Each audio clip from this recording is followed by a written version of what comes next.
All right, good evening, everyone, and welcome to the Gull Lake Trail Steering Committee. It's November the 9th, 2023, and this will be our last meeting of the Trails Committee. For anyone that forgot when we started, our first meeting was December 14th, 2017. Wow. So Yikes. time flies, right? And several staff changes in between. Several staff Yes. changes. In fact, Was I think Mayor Ryan may have been on at that time. I'm not sure. But he would have possibly. been the only one. No, No, he wasn't. he No. was.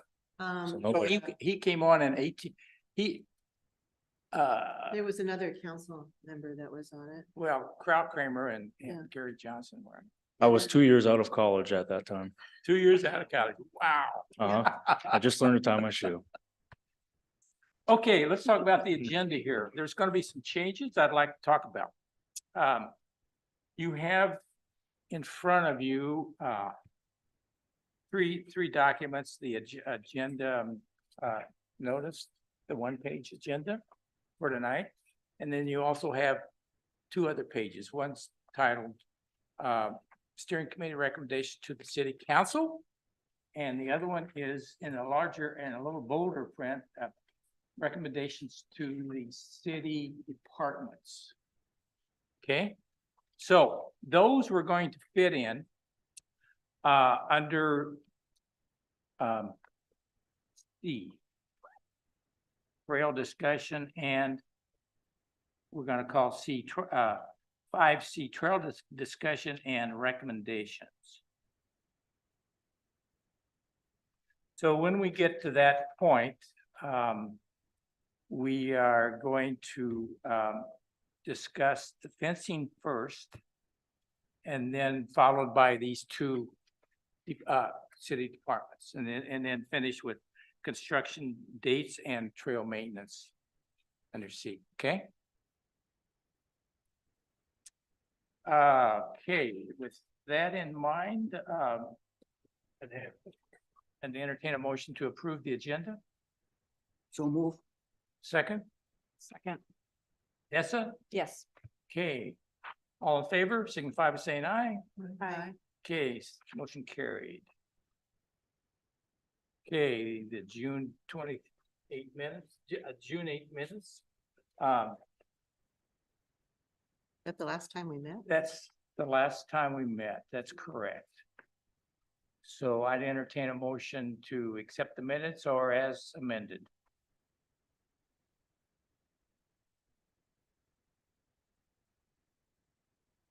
Oh, I so moved that we accept the minutes. Okay, motion by Paula, second by. I'll send it. By Bill. All in favor, signify by saying aye. Aye. Okay, motion carried. Okay, this is a time where we have open forum, but I don't see anyone here that's I think going to speak to that, so we'll move into new business. And we'll start with the snowmobile trail permit request, and we have with us Harlan, right? Harlan, is it Halls? H-U? Yeah, okay, Harlan. You can either be seated or stand at the podium. That's fine. I think everyone can hear me better. Harlan, could I get, can I get your phone number? Yes, 651 651, okay, 235 235 6465 6465. 65. Okay, very good. Okay, floor is yours. Okay, well, we're gonna just go through this pretty briefly. There's one page I put in, I just thought of it afterwards, and I think it's handed out to you, and it's kind of just who we are, who the Gull Lake Drifters are. And I think I give you all my copies. Do you have a next? I already wrote on there. Oh, wait, you know, I have it. I just stick it in my copy of the whole packet. I got it. Never mind. I got it.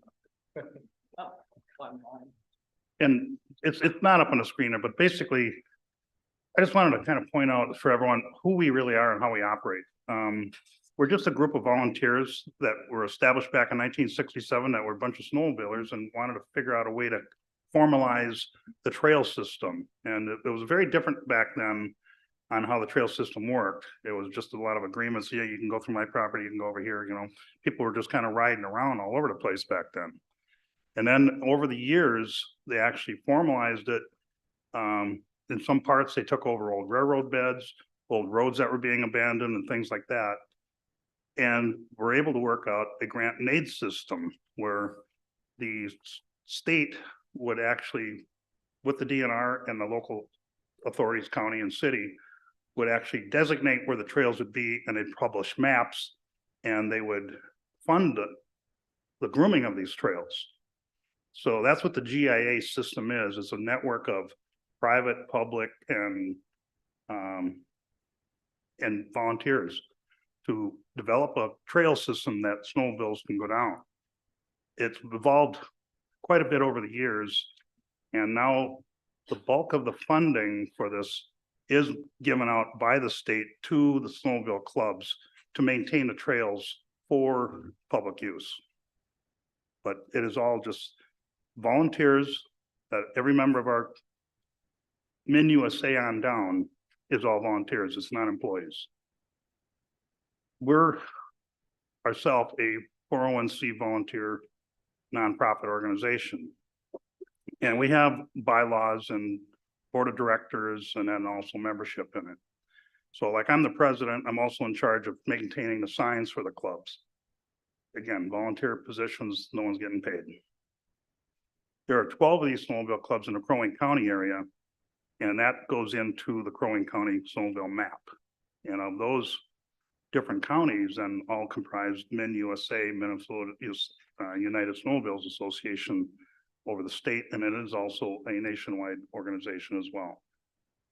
So the way we operate is we get an operating budget based on how much we do, how many miles of trails we do. We do about 120 miles of trails, which is large for most clubs. And it covers both parts of Cass and Crow Wing County. But we're administered out of Crow Wing through an agreement between Cass and Crow Wing, just to try and simplify things. So we get paid $400 a mile to groom 120 miles of trails. And that's everything from Pillsbury State Park to going along the ditch on 77 to going over a lot of private land in the area. What we do is that doesn't sound like a bad chunk of change, you know, 48,000 bucks, but a new groomer is $250,000. And then you have the drags that you pull behind it, and they're like 20 grand. And so you start amortizing that out over the years, and we're on a shoestring budget, really. And that's why we are just all volunteers and people bringing their own saws and side-by-sides and all that kind of thing, just to get snowmobile trails ready for the season. So just for your information, most of that money that gets distributed to us comes from gas tax, because snowmobiles use gasoline. So they credit back some of that gas tax to the GIA system. And then snowmobile registrations. You got to register your snowmobile to ride it on a trail. And that's like $35 a year to register the sled. And a portion of that goes back into funding the trails. So that's where the money comes from. And then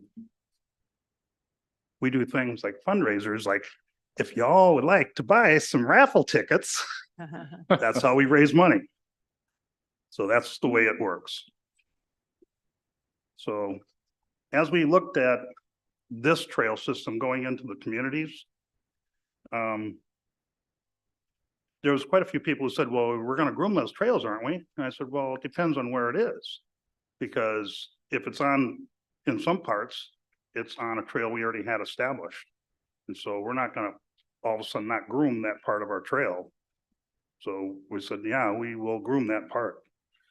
Then in other parts, it's not where we had our trail.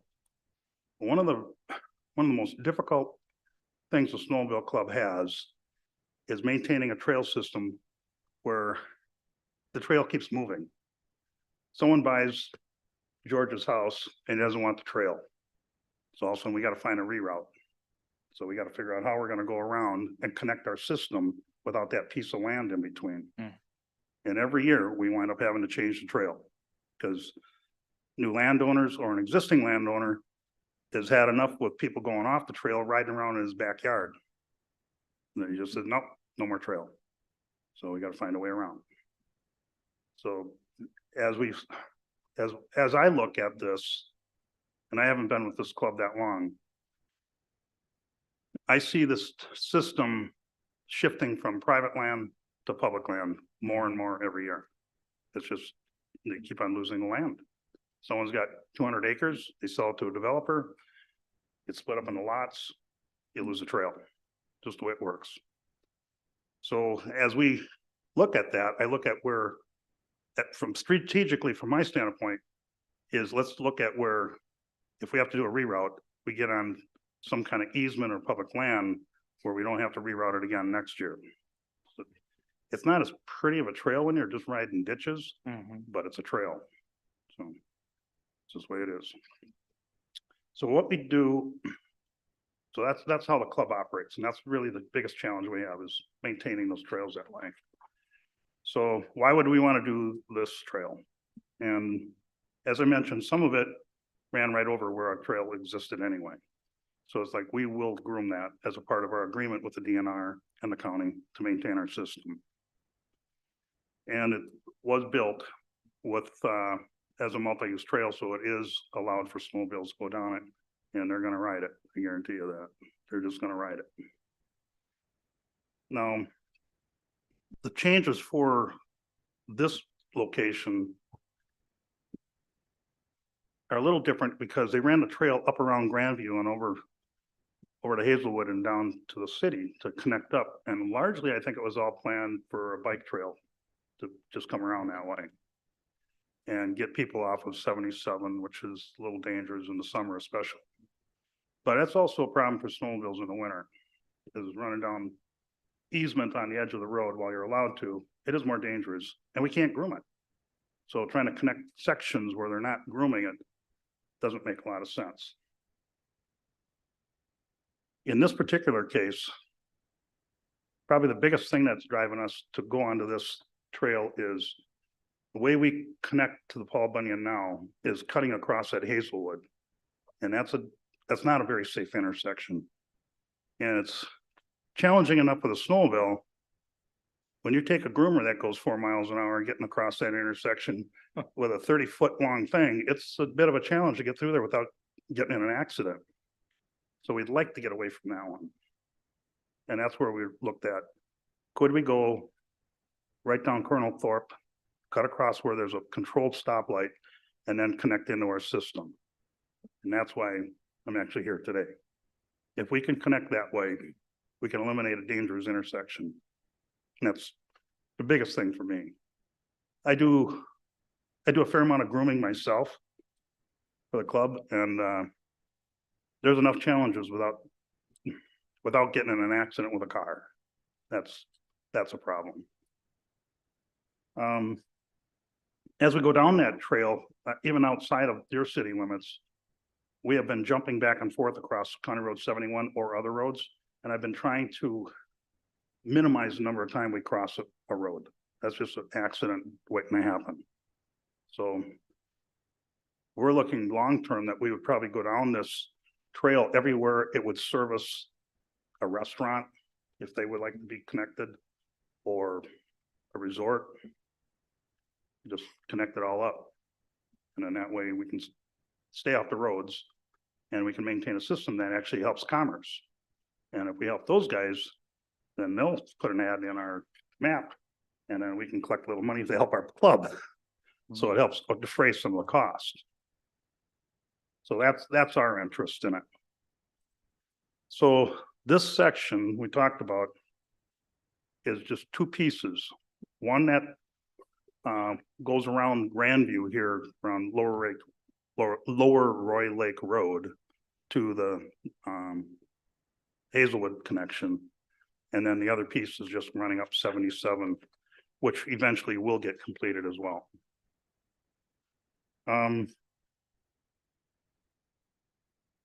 I went to the last meeting, the city council meeting, and had a number of people who talked about not having the snowmobiles by their house. And they were upset with the noise, and I can appreciate that. Unfortunately, the trail's there and the snowmobiles are gonna run down it, whether we groom it or not. That's gonna happen unless the city puts a ban on it somehow, which I'm not sure how you do that, given the nature of the trail that it was built in. But I think that if we actually groom it and you have a speed limit, you can help keep people just on that trail and not going off and around. If you don't, it's gonna get rough, and the people will avoid the rough by going in on the street or on the other side. And that could be a problem. So you've seen the different maps and everything and where I'm going. This is the last sheet here is where we just try to compare the options where we don't do it or if we do it. One of the things I want to point out is we are not getting paid to groom that trail. That's coming out of our overhead, and it's about 2-3 miles of trail. So the Snowmobile Club is actually taking a hit on that to do it. And not everyone in the Snowmobile Club is in favor of doing that just from a financial standpoint. But the board did vote to move forward with it. So we are going to pursue it. The concerns about the insurance, I don't think there's a problem there. We submitted our certificate of insurance. We can add the cities on as a rider on there. I'm not sure why we need to do that because we're riding on city property already. So why do we gotta, we don't add the state, we don't add each landowner. There's a blanket statement and it covers it. If it's on our trail, we're covered. Did Jenny make a statement acknowledging that that was a requirement? We discussed the possibility of adding, the city on the certificate of insurance. They did provide that. I would seek the city attorney's recommendation. I would too. And I'd have to agree with them. It doesn't make sense to me why. it's just kind of an extra layer, but yeah, if it's, Because the they've touched protection's it there. by grooming technically, I guess I get, but on the same standpoint. It's. Yeah. How is it perceived with all the individual private properties when you're grooming on their property? You don't have It's- them as a, No, we don't list. We got 70 private owners that we go across. so is there a certain threshold on like a width of the trail that you cover technically? Cause what if a rider goes off the trail, hits a tree and is. That's illegal. Uh-huh. And they are on their own on that. And we're not, I don't know that let me put it this way. We carry this insurance, have for decades. We've never had a claim. Yeah. People who ride snowmobiles usually have insurance to ride those That's right. snowmobiles, and that is on their own insurance. You go crash and get hurt. Yeah. It's on your own. Kind of hard to hold a tree liable. And there are crashes every year. Number one reason, they're going too fast. Mhm. Number two reason, drinking. But the number that involved alcohol last year was quite a bit lower than in the previous year too. That's come down a lot. It's really just speeding, going too fast.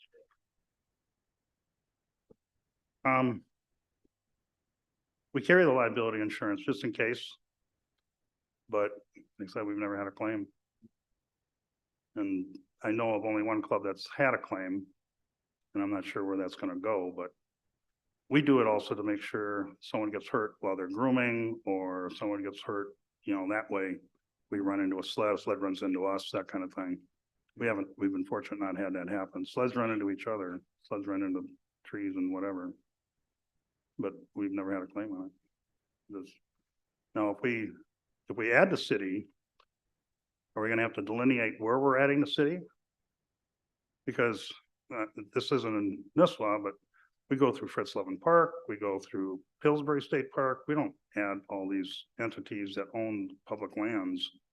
We add that the public and private landowners are indemnified on our trails.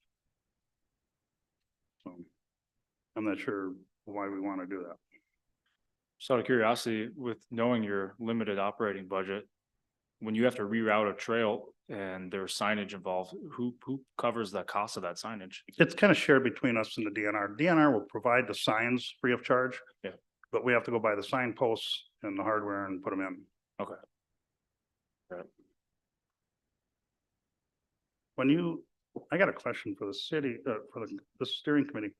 So when you put this trail in, do you have a maintenance budget on it to maintain it over the years? Or, I see there's signs on it and stop signs and all that kind of stuff already. We do have a capital outlay for it. At this point, we're looking at about $1,000 per mile. Is kind of our benchmark that we're shooting for. Is that per year? Yes. Yes. That will then. Which we got that much. It will, that covers all the, hopefully to cover the cracks and the Maintenance of overlays and, pavement, that kind of the stuff, bigger too. ticket items down the road. Which if there are larger ticket items that she's relaying to, I think the council would unanimously or a majority support taking out of our unreserved fund to be able to make sure that the trail is up to par. As Roger stated, this has been a project that's long been in the works, and we're not gonna let, if you take the Paul Bunyan out of the winter seasons and you take a bike down there, you can feel the continuous rigid from frost heaves or from the ag material that they use underneath that cause it to have these ridges all across it. We're gonna try to do our best to prevent that here too. Yeah. Mr. Chairman? Okay, well, let's, are you finished with your presentation, Harlan? or Yep, you got I am. anything you wanna make? I have one question though. No, I forgot it. All right, go ahead. Sorry. Okay, you're done with the presentation.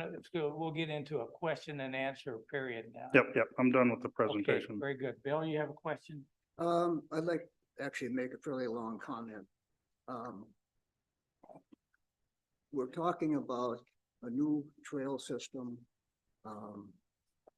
And we've got a pretty good example with the Paul Bunyan Trail that's joins it and as part of this whole snowmobile system. And I do appreciate how much work you guys put in with your grooming.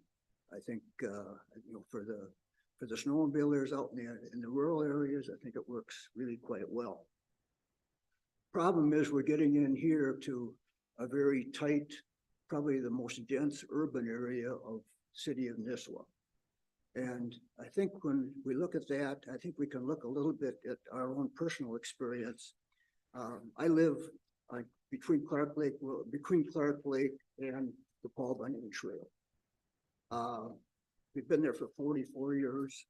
The house was, our house is 430 feet from the trail. It's not 15 or 20 feet like Paula's and some of these others would be.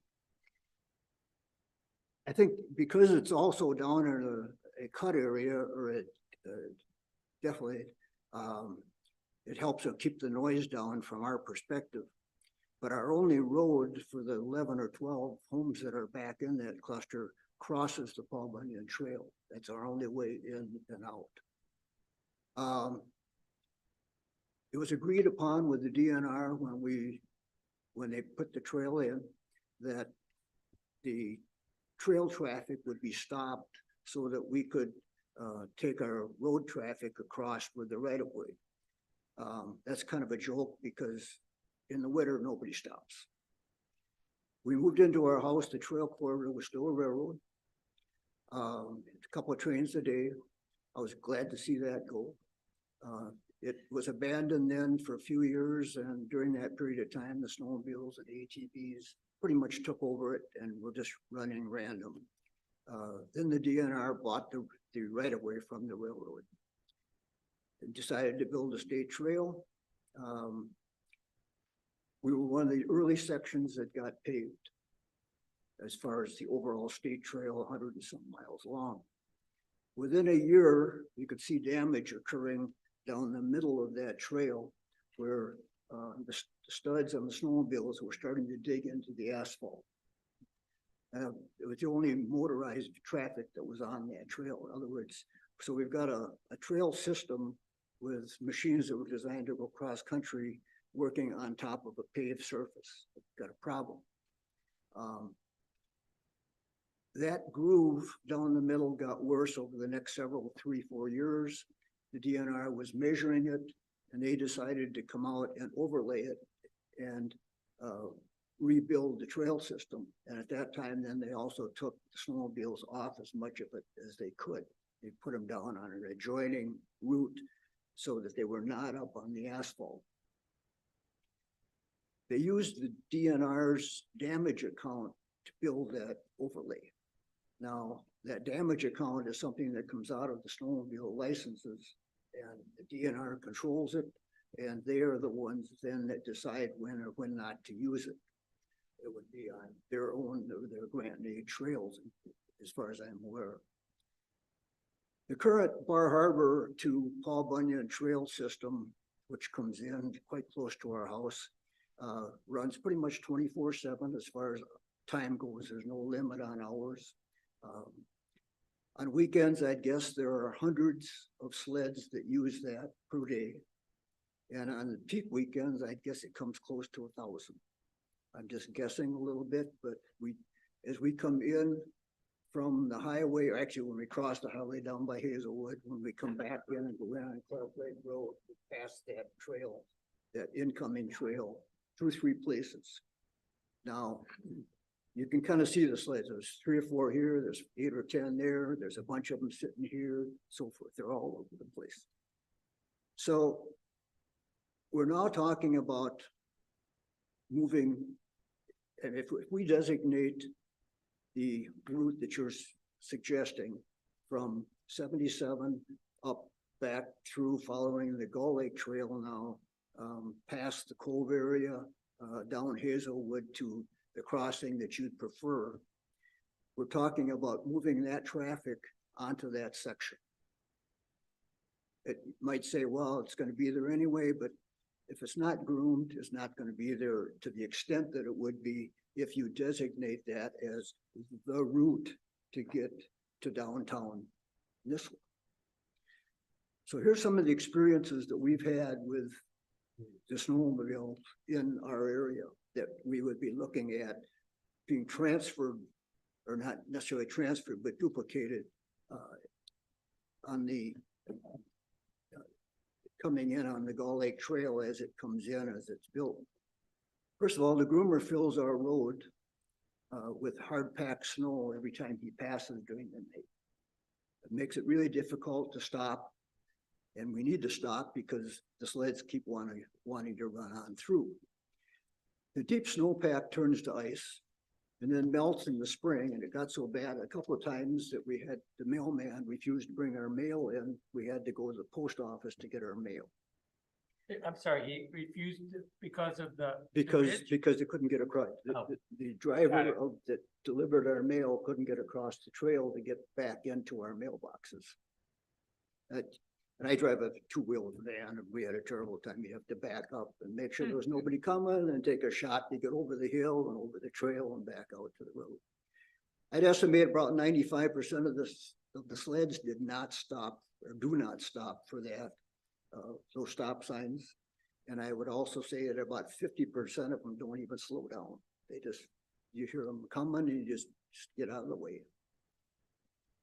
They don't stay on the trail. You've mentioned that. They wander all over the place, back and forth, up and down the line. And again, we got to think in terms of transferring this kind of problem into this tight urban area. I'd say many of them exceed the 50-mile-an-hour speed limit that's out there. I think it's 50 miles an hour in that area. And some of them by a lot. You can hear them wind up a half mile away, and the engines are just screaming as they come up the trail. They run 24/7, especially on weekends. Some nights they're very loud, and you hear them coming a good half mile away. And this is 2 o'clock in the morning, you hear one winding up and ripping down. And this, then there, as they pass our house, as I said, they're down in the defile. The 30 years I've been there, that we've had the trail in place, we've been there 40, but the trail's been there some 30 or 35, whatever. I can recall 3 times or maybe 4 times when the conservation officers were actually out enforcing anything. And that's like 3 days out of 30 years. We can't walk on the trail for the simple reason that we're walking at 2-3 miles an hour and the sleds are coming by us at 50. It's worse than trying to walk down the edge or the shoulder of county road. Skiing and snowshoeing are not compatible uses, so basically it becomes a snowmobile trail in the winter time. Many of the sleds, I'd say over 50% of them are 2-cycle engines, and they burn oil with the gas. In that corridor on a weekend, you can see a blue haze going right up the trail. Without constant enforcement, there is no control on studs, mufflers, speed, obeying signs, staying on the trail. Nothing is enforced. Now that's a problem that lays there, and it isn't going to get solved by moving the trail somewhere unless we turn the city's police department loose on them, which they've kind of indicated they're going to have difficulty doing. Paved trails and snowmobiles don't mix well. And by that, I mean, snowmobiles do cause damage to the trails. There's an area of the Paul Bunyan down here that was just rebuilt. I think it's less than 10 years since that roundabout went in. And these pictures, the first 2 I'm going to pass along here are from further down the trail, and you can kind of see. You can take a look at them if you want to, Harlan, but you can kind of see, pass these along. Okay, the first one is what, showing the damage that the sleds are doing to the trail. Every okay, spring, this is not in the roundabout. this is not in the roundabout area, this is just in general, Okay, and the second one, same thing. same thing, okay? Okay, now, those pictures are, you really don't do justice to what's out there, but you can see the stripes in places on that trail where the studs have dug in, or even the carbides on the. Usually it's the carbides. Carbides on the skis. And what they're creating is they're roughing up that surface, which then, diminishes the lifetime of the asphalt.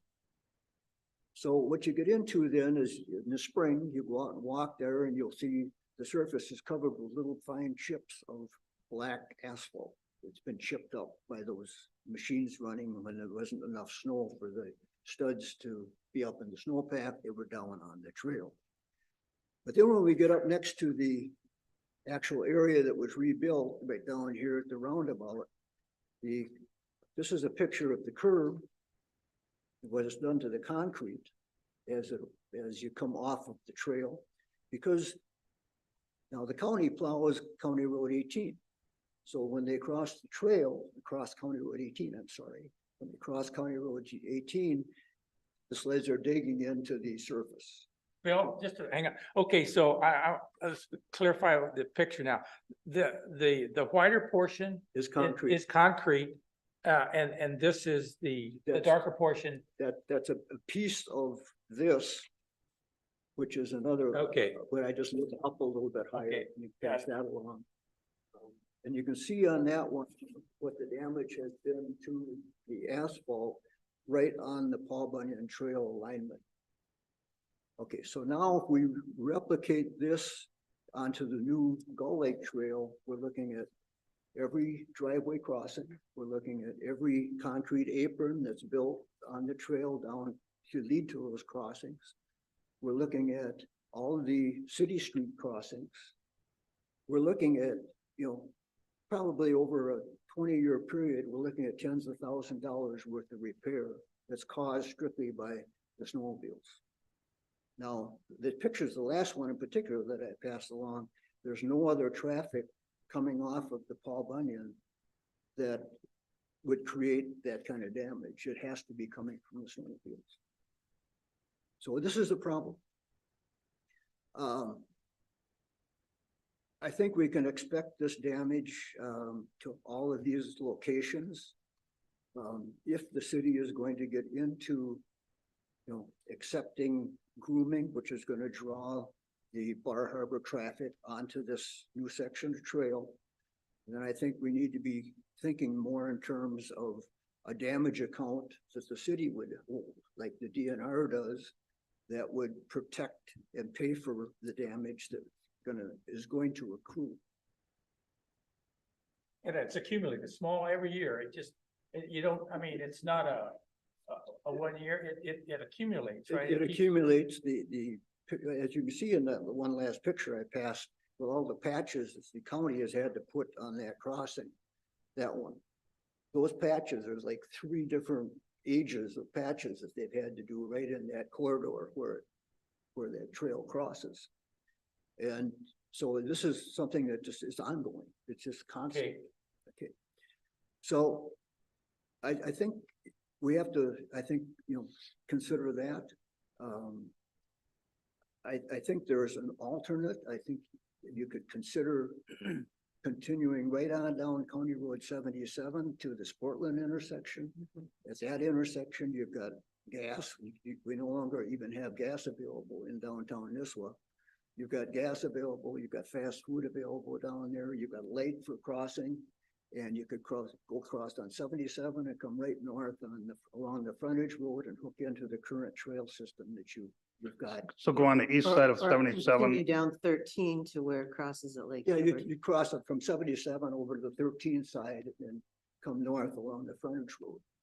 Mhm. And that would put you right back onto up by Nisswa Dock. That would put you right back into the current trail lens you've got from Nisswa Dock that connects in over by Clark Lake Road, connects onto the Paul Bunyan Trail system there. So I think there is an alternative. And then beyond that, I suggested this to the committee several times, that I think we ought to really consider from, I think it's Nisswa Lake Lane, which is west of West, Paula. Yeah. From there to downtown to the tunnel, that the city would clean that trail off and use it for winter walking. Where's Nisswa Lake beauty. Lane? Now, there is a municipal planning practice that's being recommended around the US. It's called a 15-minute walk area. And the idea, the concept behind it is that you try to build neighborhoods that you can walk, in 15 minutes, you can walk from your home to where you can get a lot of your services. And this would fall completely within that, because from that area, the cove, a little bit west of there, if that was cleaned out, people could walk to downtown year round. And they, currently there's a lot of folks walking around on that trail. And I think they would continue to do a lot of that. And I think that pretty much concludes what I. Okay, Harlan, so Bill has brought up the carbide stud issue concern. You want to address that? Well, I can only say that there's no doubt, if you ride a trail that doesn't have snow, you're gonna hit that pavement. And some people do, I don't, because I don't wanna, you'll wear out your studs. You guys are calling them studs, I'm referring to the skis, The car. the carbides on the bottom of the skis. Nobody that I know even runs studs on their tracks anymore because A, it costs money to put them on. If you're riding ice, that's the only time they do any good. They slip on everything else. And the tracks that are made now have taller lugs on them. The studs came out when the tracks used to be just basically a belt. And so they put studs through them so you get some traction. Now the tracks are rubber, like a tire has tracks and treads. The tracks are all rubber and nobody runs steel studs in their tracks anymore because they tear up the track faster. So where's the damage coming Well, from? I said from the Carbides? skis. It's from the carbide skis. There's carbide on the bottom of the skis for turning. Yeah, I understand. That's where you're getting this. They're not, there's less than, I think the statistics from MinUSA is there's less than 10% of the snowmobiles now have studs on them. There's still some out there, some old sleds and stuff too. But generally, you don't see studs on sleds anymore. They just don't do it. But one of the reasons that I looked so closely at this roundabout area down here is that it was done within the last 10 years. And the damage that we're seeing on that is from whatever machine setups you've got currently is creating that kind of damage. The skis will have carbide I don't grooves know. on them. Yeah. Just looking at the end result. So have you seen what Bill has identified, Harlan? I haven't seen those pictures, so I don't know specifically No, on but I that. mean, you've been well, I don't know if you walk the trails or in the Yeah, summertime. when you see 'em, but- most, Paul Bunyan is the only paved trail we have. We generally, and we do quite a bit of it, we go all the way to Bacchus and back with an agreement with the other snowmobile clubs. But if we don't have snow, we don't groom. Yep. You know, it just, there's no point, you can't. And in general, I mean, I'll just make a couple comments. My own opinions on the first part is, I don't think we should have the trails open when there's no snow. That's my opinion. This state runs it where the trails open December 1st and they close the 31st. And so if we have snow, we're supposed to go groom and keep them up and maintain them. 3 Do you years have a- ago, Do you have a limit of the amount of snow that then you consider grooming? if we don't Like have 4 2 inches, we're not 3 gonna monkey inches, with 4 it. inches? You gotta have at Okay. least 4 inches to start, and typically we don't groom unless we get about 6. Now, if you're in midwinter and you've already got a base, that's Well, different. Sure, Yeah. that's different. Mm, But to get started, you need 4 to 6 inches to even think about taking a groomer out. mhm. And there's some other nuances with grooming. You can't groom if it's too warm. If it gets up to 30 degrees or more, you just can't groom. All you do is make a bunch of snowmen. You'll start piling it up in the balls and stuff, and it just doesn't. The whole idea of grooming is to flatten it out, and make it nice and smooth. And that won't work when the snow gets sticky, so it need colder weather. But so that's just some of the nuances that way. Here's 2 things I've noticed. You're gonna find that kind of scratching on the pavement stuff in areas where they plow the snow off. You take the snow off there, it's gonna hit the pavement and scratch it. There's no doubt. Yeah.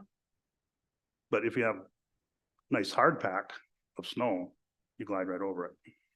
I think a lot of the damage is from people using it when there's not enough snow.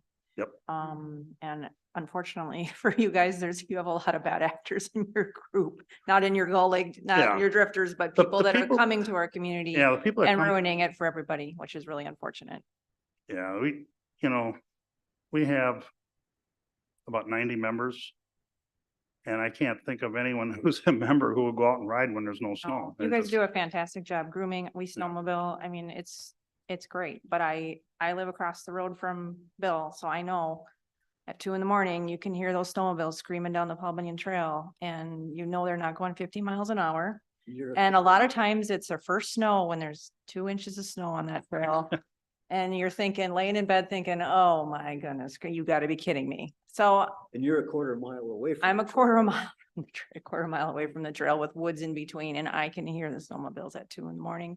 So I get it. And I run down Clark Lake Road because I can't go on the trail because it's not safe. I run and there's the blue haze. It's just, I hear you. I hear everything you're saying because I see it too. And I don't want to say poo-poo on snowmobiles because that's not, because like I said, I snowmobile, but bringing it into that small area and reaching out and touching Paula's Yeah, I live front 40 door as they 40 go feet by. off the Trail. I really am, No, I I- feel for them. I completely agree.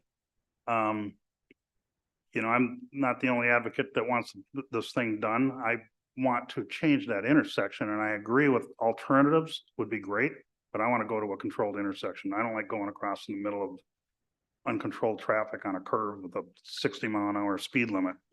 Has that That's just- intersection been explored at all? Well, we looked at that because we also used to get an ad from Roundhouse Brewery. Oh. But they dropped because they don't get any traffic down there because there's no trails down there.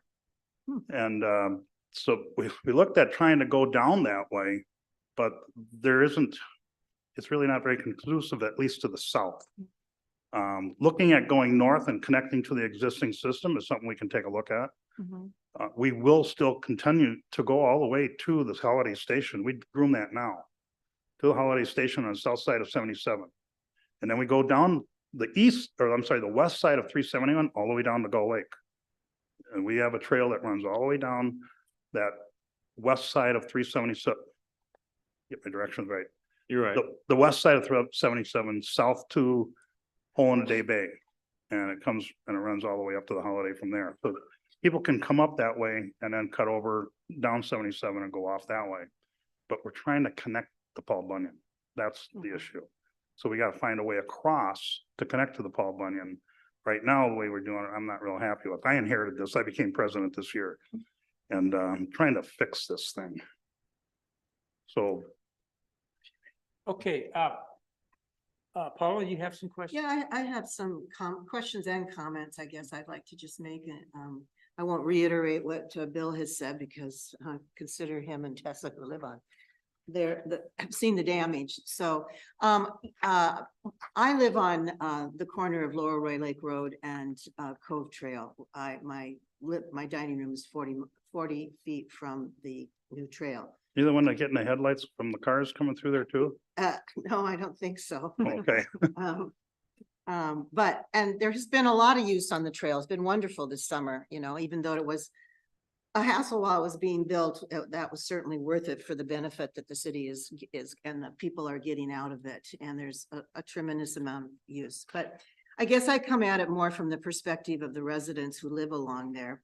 And as Bill said, this is one of Hazelwood and Lower Roy Lake Road up to maybe a half a mile past my house is some of the most dense residential areas in the city of Nisswa.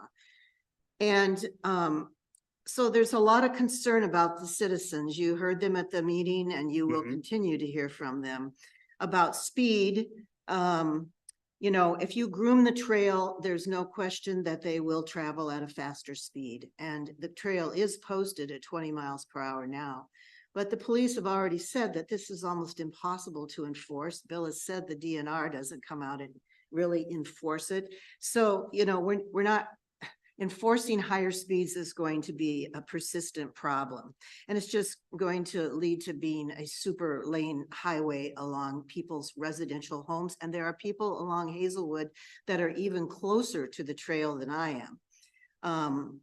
And then there's the concern about, you know, improper use of the trail. Now, I know a number of people along Lower Roy Lake Road who snowmobile and even belong to your club. And some of them have told me they don't think it's necessary to have the trail groomed. They've been using the easement and the road, and they go along the road to get up to Colonel Thorpe Drive now as it is. And they're very conscientious about the speed that they travel at. And that has not been a problem. There's not that many people that do that in the wintertime. Nobody's complained about that. Then there's the safety concerns because of heavier use, as both Bill and Tessa have mentioned that multiple uses while there's snowmobile use is very difficult because of the snowmobile use. And also residents trying to back out of their driveway are going to have a problem too, trying to manipulate traffic that would be coming by. Just the noise itself, noise pollution is very disturbing to people. And I guess as a tax-paying resident of this city, I feel the taxpayers' concerns and needs really should preempt the concerns of a recreational user group, even though I recognize that snowmobiles, traffic is important. It's important to the economy of this community. But on the other hand, we are tax-paying residents and our concerns should be listened to. We have told this committee, the staff, the city council has told the residents along Hazelwood and Lower Roy Lake Road, which has not been part of your current system, that we would not groom the Gull Lake Trail. We told them that in good faith. And as a result of that, I think that they have cooperated pretty well along there, even though there's concessions that have had to be made. They have been very willing to cooperate because they have seen the danger in the summertime, particularly of, you know, people riding their bikes on the street and the amount of traffic that's there. And now with Copper Creek there, that has increased the amount of semi-traffic on the road. Hazelwood has become just a tremendously overused road at this time. I feel we have a commitment to the people that live along there to honor the commitment that we made to them. Now, I know that you've asked for just a trial grooming period, but once you start something, it would be very difficult to reverse that. Once you've got your plans in place, I'm assuming you would be making modifications to your maps and things. I mean, a trial just doesn't seem to be really a feasible idea. And I personally think that we need to find out, the city needs to find out just what would the traffic be on the trail if it's not groomed. Set some metrics, set some criteria, do some measurements this winter and see how much it is actually used. It is true that as the snowplows come along, they're going to throw snow up onto the trail, which is going to pile up the snow, and it may make it more difficult for people to use it. I don't know. I'm not a snowmobiler, so I can't say about that. But I sincerely feel we need to assess what the actual snowmobile traffic is before we get into looking at whether we should groom the trail or not, and see what happens. Let me see, I have a few more things. The alternative crossings is a great idea. I mean, I know snowmobilers like to use groomed trails, but on the other hand, that's a smaller subset of people who are being affected by this trail at the present time. And I guess I do have concerns about the city's liability issues, but I don't know that much about it to really comment on it. And I know that Ginny has been talking with the League of Minnesota Cities attorneys about liabilities issues, and I'm sure that she will probably be able to address that better at the city council meeting in a couple of weeks. But, you know, I guess there is a lot of concerns. And then we have another issue that we're going to be talking about in a little while, is that we currently have barbed wire fence Yeah, I saw that's that. constructed 2 feet from the trail that could be a huge liability issue Are you? for you. I became aware of it because I got a copy of the agenda and I kind of looked through to see what's going on, and then I saw the pictures of the barbed wire. I don't live in that area, so I wasn't familiar with it. So you're not familiar with Lower Roy Lake Road and Hazelwood? I drive that frequently in the summer, Okay. but I don't bike it. You know, I drive in a vehicle on that road frequently. And when I know what you're talking about and didn't realize they had a barbed wire fence Yeah. there. Now, we do have trails with barbed wire fences alongside them in rural areas, going down ditches and farmers' fields and stuff like that. I'll say it like this, it's kind of tongue in cheek. If you're riding a sled fast on a barbed wire fence, you're not gonna live long. No. And snowmobilers either know it or else they found out. That thing will run like a bandsaw through you. Well, So- so that's another issue that, yeah, we're going to be addressing. Yeah, okay, but, you know, we need your opinion on this fencing. We're gonna be talking about the fencing, among ourselves, but, you know, from a groomer standpoint and a snowmobiler, we've got two landowners that have fencing. One of them is smooth wire, Mhm. and one of them is barbed. Do you know where those places are? And approximately, I know, You yeah. know, I would hope that you would take a good look at those. Oh, I intend to. Because a barbed wire fence is 2 feet from the blacktop. 2 feet is all, 26 inches you went at the most. And that runs the full length of the landowner's property line along the trail. 2 feet barbed wire.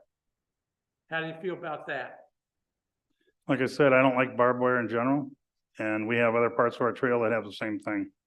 You And have, you have barbed wire that Yes. parallels the trail for that length? Yes, we have a whole 1/4 acre that runs down. I'm trying to think of the guy's name who owns the property, but it is down on the Homebrook Trail. You come off the ditch and then you go right down his property line, and it's barbed wire all the way to the corner of his lot, Is which it is a 2 feet 40-acre within the lot. trail? How far off the trail is it? I'm gonna say it's probably on about 2-3 feet. Okay, are there any other obstacles that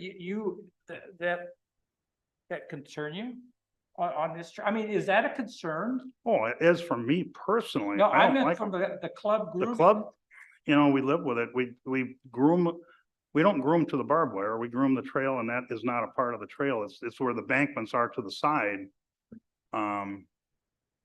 It's a concern, but you know, that is just the way snowmobiling always has been. Okay, there's one other obstacle, man-made obstacle that I'm wondering if you're aware of, and this is on Hazelwood Drive. Do you where Mike Burns lives? I'm sorry, no. Okay, you wanna come here and take a look at this picture here. So his front patio. Is that an obstacle that's a concern? It's not on the trail. This is on the trail. This is trail. Sir, sir, Amber, we gotta have you can go back to the mic. mic so It's- it it's can- recorded are they meeting. recording? Okay, Let me explain that. We're not going to go up steps and around, we are going alongside oh, I that. know that, I Oh, know you okay. are, but this parallel, this is right next to the trail. Yes, it is. And That's- coming from the south going north past this. Yeah, the picture I took here shows the step side. Right. But it's coming from the other side, you got a 3-foot retaining wall right there Mhm. that's right on the trail. That doesn't Right concern you? next to the trail, Pardon? right next to the trail. That doesn't concern you? You know, every tree and rock concerns me, but you can't do anything about it. Well, How- Snow how- last winter was higher than that step is. I mean, than that walkway is. I mean, they wouldn't see it. They might not see it. Might not even know it's there. Harlan, We have- how wide is the grooming deck on the groomer? I'm just 8.5 feet. 8.5 feet. How wide are the trails that you typically groom? How long? how wide do they Typically need to be? about 10 feet to 12 feet, depends on the terrain. Sometimes it's just the 8.5 feet, that's all we can squeeze through. Mhm. And we have trees on both sides. And then we also have, you know, rocks, culverts, Right. telephone poles. I just Okay. have one, closing. comment. Okay, And that was just that, again, I don't think the benefits of grooming this trail outweigh the cons to the city and to the residents. And some of the things that were listed as being a benefit to the city, like clearing trees off the trail. I mean, do we really have a lot of trees that would fall on the trail, except maybe under an ice storm condition where the city could cut them up and just set them aside until spring and do something with them? And then also, one of the benefits that was listed was the city wouldn't have to do winter maintenance. Well, if the trail isn't groomed, there isn't gonna be any maintenance on the trail in the winter time spring. till spring, which we've already prepared for. So I guess those are my comments. okay. I have one question, as we're talking about the density, especially through Hazelwood and the first part of Lower Roy Lake Road as you're heading west through there, and Bill brought up the point of just kind of some of the snow pile debris that gets left in the roadway and looking at the driveways through there. Harlan, can you describe like how does the grooming work Yeah. and so- like what that might look like through all the driveways through there? Cause I think that's a really helpful thing for all of us as well as residents to understand Yeah. whether it's The made way from it- the groomer or snowmobiles or just kind of describing some of that. Yeah, it is an issue and it takes good training on the groomer's part when you groom, you stop grooming at the end of the trail when you come to a driveway or a road going the other way. And there's a technique for doing that because it's all run on hydraulics. And so you groom up to that point, you have a plow in the front. You have, the city comes through or state or whoever, they plow the road and you've got a big pile of snow. So what you do is you take the plow in front of the groomer and you push it back into the trail. But it takes 2 passes, you know, because we can't really back up that good and groom at the same time. So you go up and you push the stuff into the trail. And then you double pass it because then you actually get a good, nice pack. If you only single pass a trail, you kind of get it groomed, but it doesn't really get groomed until the second pass going the other way. Then you get it compacted and fill the holes and take out the lumps. So when you come back the other way, you do exactly the same thing, pull it off the pavement and put it into the trail. Now, are all groomers the same? No. Some guys know how to do it better than others. Some people are still learning. We have had a rather large turnover in the club. And so we now have 6 new guys learning how to groom starting this year. 2 of the guys that used to groom just don't anymore. I picked it up. Some people can do it if you know how to run equipment, skid steers and things like that. You pick it up a lot easier. If all you're used to doing is riding a sled in a car, you might not get the technique down. But that is the intent. That's what we're supposed to do. That's what we're supposed to do as by the DNR rules too. Is there, so like thinking of homeowners that might be plowing or snow blowing, or even just the excess that comes from our city plows and the tight proximities, or any concern or anything that we should be aware of on that in terms of grooming and kind of how the relationship could Well- work together or not work together? As I kind of indicated before, more snow is better for us. So when the plowings come in, it actually gives us something we can build a base on.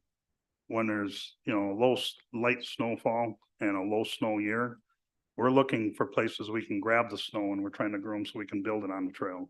So we don't get too concerned about plowings except in the case of, and it literally, it'd be about the size of this rotunda here, piled up, because the guy's got a front end loader and he does that. And I was like, all right, we can't deal with that. We have a tractor with a front end loader and we start to work on it. But we've asked the city not to do that, please, because then we just got to go around it and that's no good. But if it's a pile size of the desk or like that, yeah, we can just plow it down and it becomes part of the trail. Okay, questions down here, Tessa or Jess? I just wanted to know the width of the trail in some areas is kind of narrow and short, so. Jesse? I can give you my feedback however you want it, Roger. This is your guys' recommendation that you're gonna make to me and the other council members, so I wanna make sure you guys are all on the same page making this. I think it's pretty clear what your opinions are. I only have a question, which I think I already know the answer to, but I think we can all come under the assumption that there's gonna be snowmobile traffic on this trail, just because it's Yeah. there. So that being said, being ungroomed, we know that there's going to be damage. Being groomed, we know there's also gonna be damage. Is the damage from the ungrooming gonna be greater than what we have for evidence here, is a point I'd like to present. I'm not saying that there's a solution to this. I'm really not. I think that there's a totally different factor with the urban density of these 2 roads. And that's definitely weighs part. And I hear you, Paul, entirely.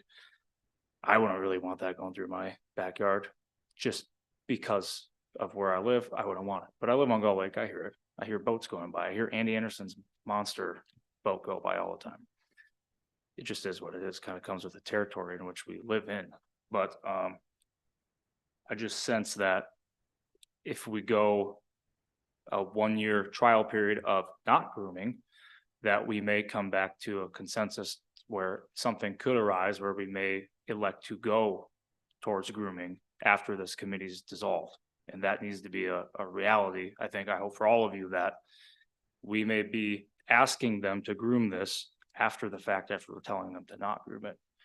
I'm just putting both sides out there because that's what we were elected to do as officials. And I see that there are pros and cons to this. Don't get me wrong.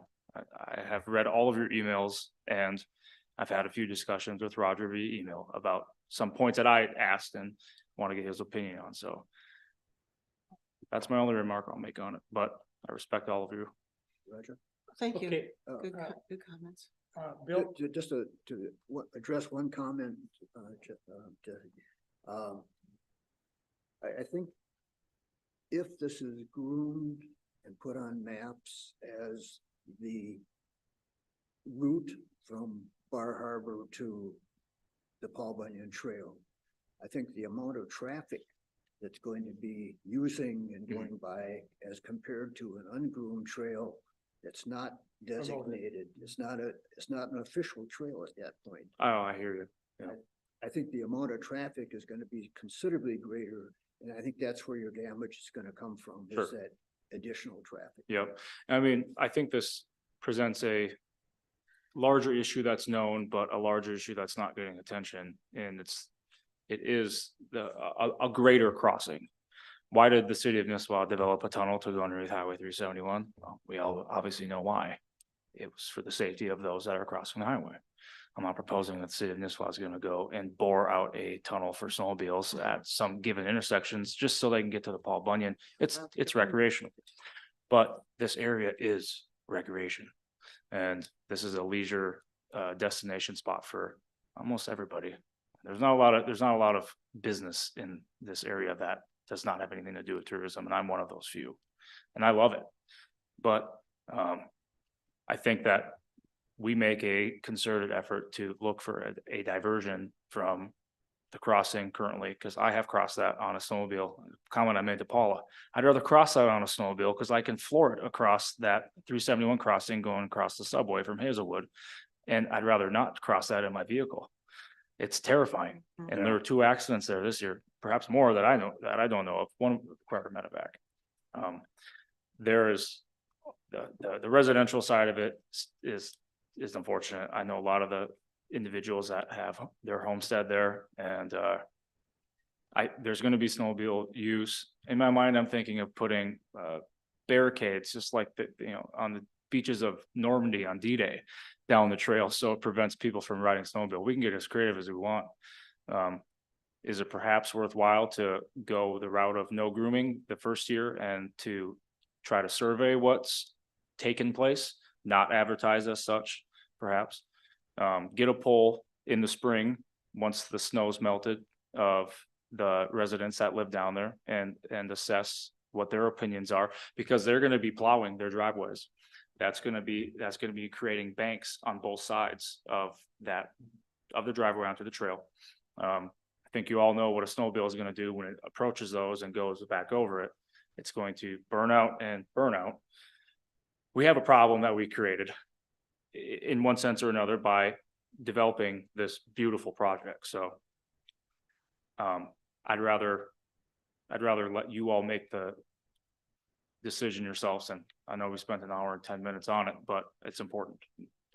I do have a comment and a question to the group. You know, we looked at that intersection for 18 to come across, and I'm gonna take a harder look. Even when we resolved that we would go ahead and pursue this as a board, we also had some dissension, and we said, let's look at what alternatives there are. And mostly the concern is the Hazelwood part. Because we're going right through someone's living room there, and we know that's gonna be disturbing. So we're looking at other ways, and one of the things that was brought up, well, what if we just go right out and go right down onto the lake, go right on the Nisswa Lake?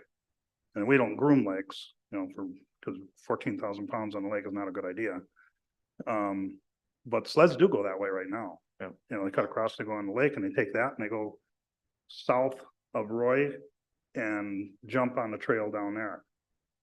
And it's not a trail, but they do it, and a lot of traffic does go that way. Mhm. That's not gonna change. That's not gonna change. But I'm going to task our trail administrator to look at going in the route that you had described, going up and go by the east side, going across there and go up that easement, or if you will, if it's an easement, all along in front of Nisswa Marine and up that direction. If that's feasible to do that, it's another way I want to get rid of that intersection. That's what I really want to do. This was a way to get around that. That's a bad intersection. But, I've talked to some, Harlan, some snowmobilers that are very aware of the situation, that don't like to cross at stoplights because of all the exposed concrete. It's congested, 4-lane stoplights. These people would prefer crossing where they are now, because they don't have the obstacle of concrete and all the congestion you have around. a four-way stop. I mean, so you've got people that don't like to cross at four-way stops, and you have some that do, so. I mean, Well, you know, what do we you don't, say to those that don't like to we're, cross? we're a club of like-minded people, but that's the only, I would say it's hard for me to estimate how many people come into this area that are not members of our club, that come in as tourists and they go snowmobiling up here, or they have a, place up here and they live in Eden Prairie or whatever. And they come up here snowmobiling. They're not members of the club. We try to encourage them to just join in anyway. You'll find out where we're grooming. You'll find out where the trails are better, that kind of thing. Because the more you educate people, the better off everyone is. And they go because they think they can go somewhere. They think they can ride anywhere they want. They ride up the sides of ditches into people's properties, and it's not the people in the club doing it. I guarantee you, it's not. It's the people that come up and don't know. And they're the ones that'll cross wherever they want too. What do you do? I can't control them. Okay, Paula, you have a, I'm prepared to make a motion, but I have a question for Amber about how this motion will be recorded in the minutes. Just as a simple motion, or can we expound on why? What do you, conditions or what, I would make it as a simple motion, and subsequent to that, I would like to, I think it'd be important to communicate to city council the why behind it. absolutely.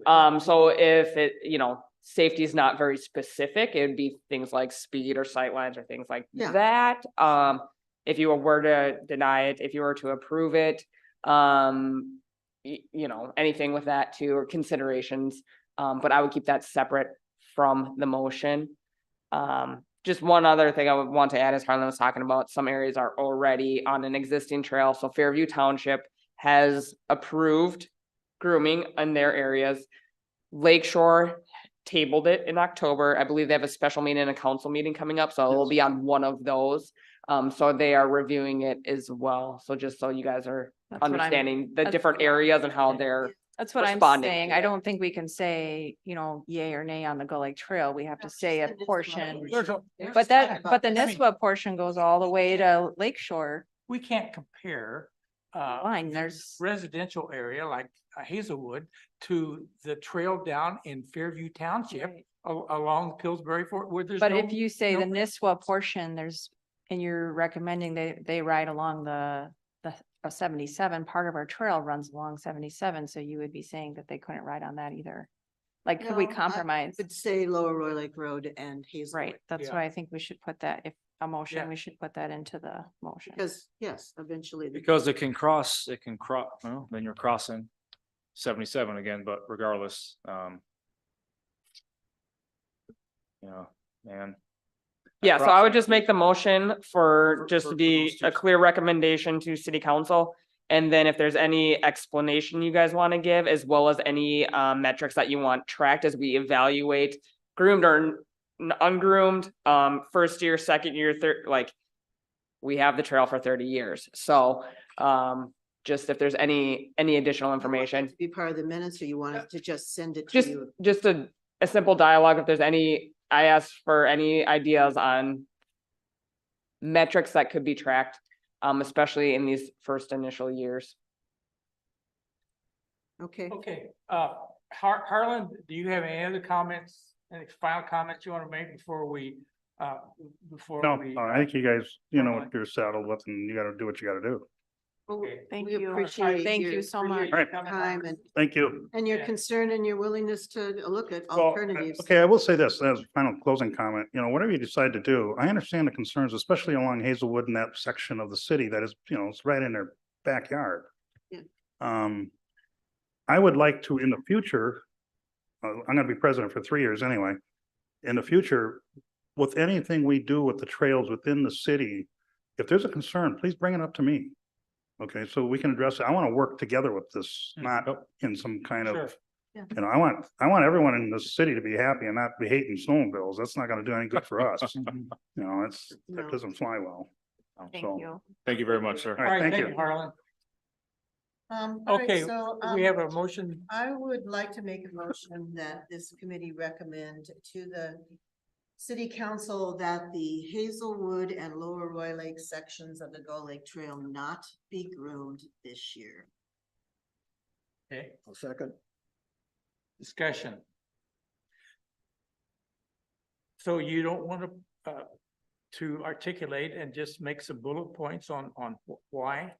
She asked. Outside of the motion. You, Outside of the motion.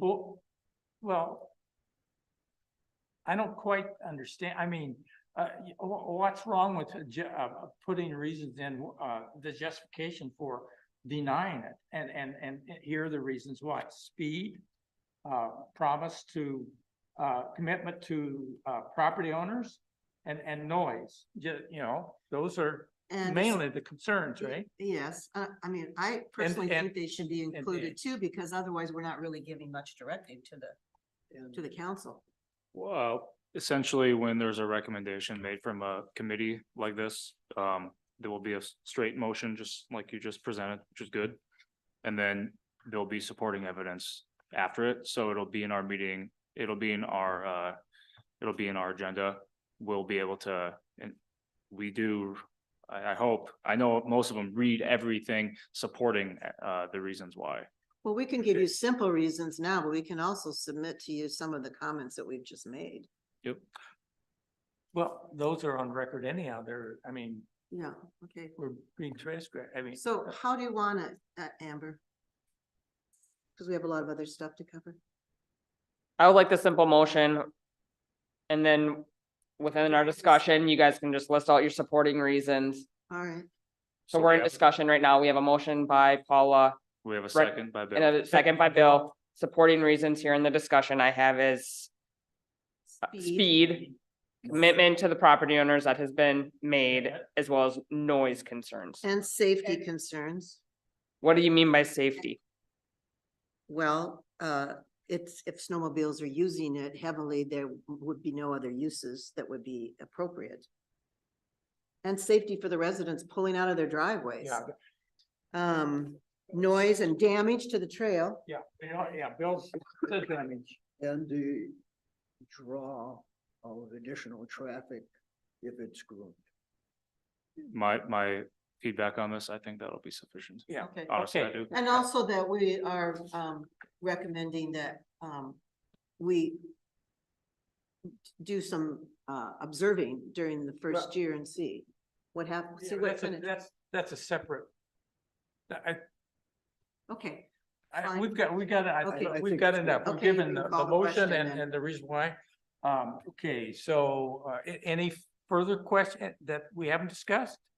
Okay, hearing none, all in favor signify by saying aye. I, Aye. aye. Okay, motion carried. Unanimous. So, my feedback to all that is, I think that, when this is presented, on council, I will not be there. I will be in Florida for Thanksgiving, but I'll be zooming in. I will explain like I do for planning and zoning, or like I do for the fire department, the other, departments I'm liaison for. But you're the fire department too? Yeah. And You get paid extra for. and I've hired 280 employees in 6 months. Yeah. Seriously. I will explain in detail the justification and the reason for it. I have good notes reflecting your points. I have read, again, every single email. But I will be attending via Zoom, so you're aware. I think that this will, Very good. I think that this will please the residents. I think that we're doing our due diligence on the flip side. Absolutely. So, should pass that on to Jeffrey. That's the notes that I used in the presentation that I did. Okay. Thank So if there's I'll any, send you what I have. and if I may, I hate to do this, but I have 2 new directors that I've hired that I told them 6:30 for dinner, and they're from out of state. So, We usually only go till 6. So I know, I am Trying really, to make our last, Jesse, I we're know. trying to make our last section, I our know. last meeting, the longest meeting that we We just gotta, gonna we miss let gotta. me tell you, you are par for the course right now, Lynn. This is a council meeting, so, I know that I'm gonna have to depart early, and I apologize. We'll talk about the hockey league tomorrow. Just email me, but, I am in favor of to your, I'm assuming you are all unanimous on this, so tell me if I'm wrong.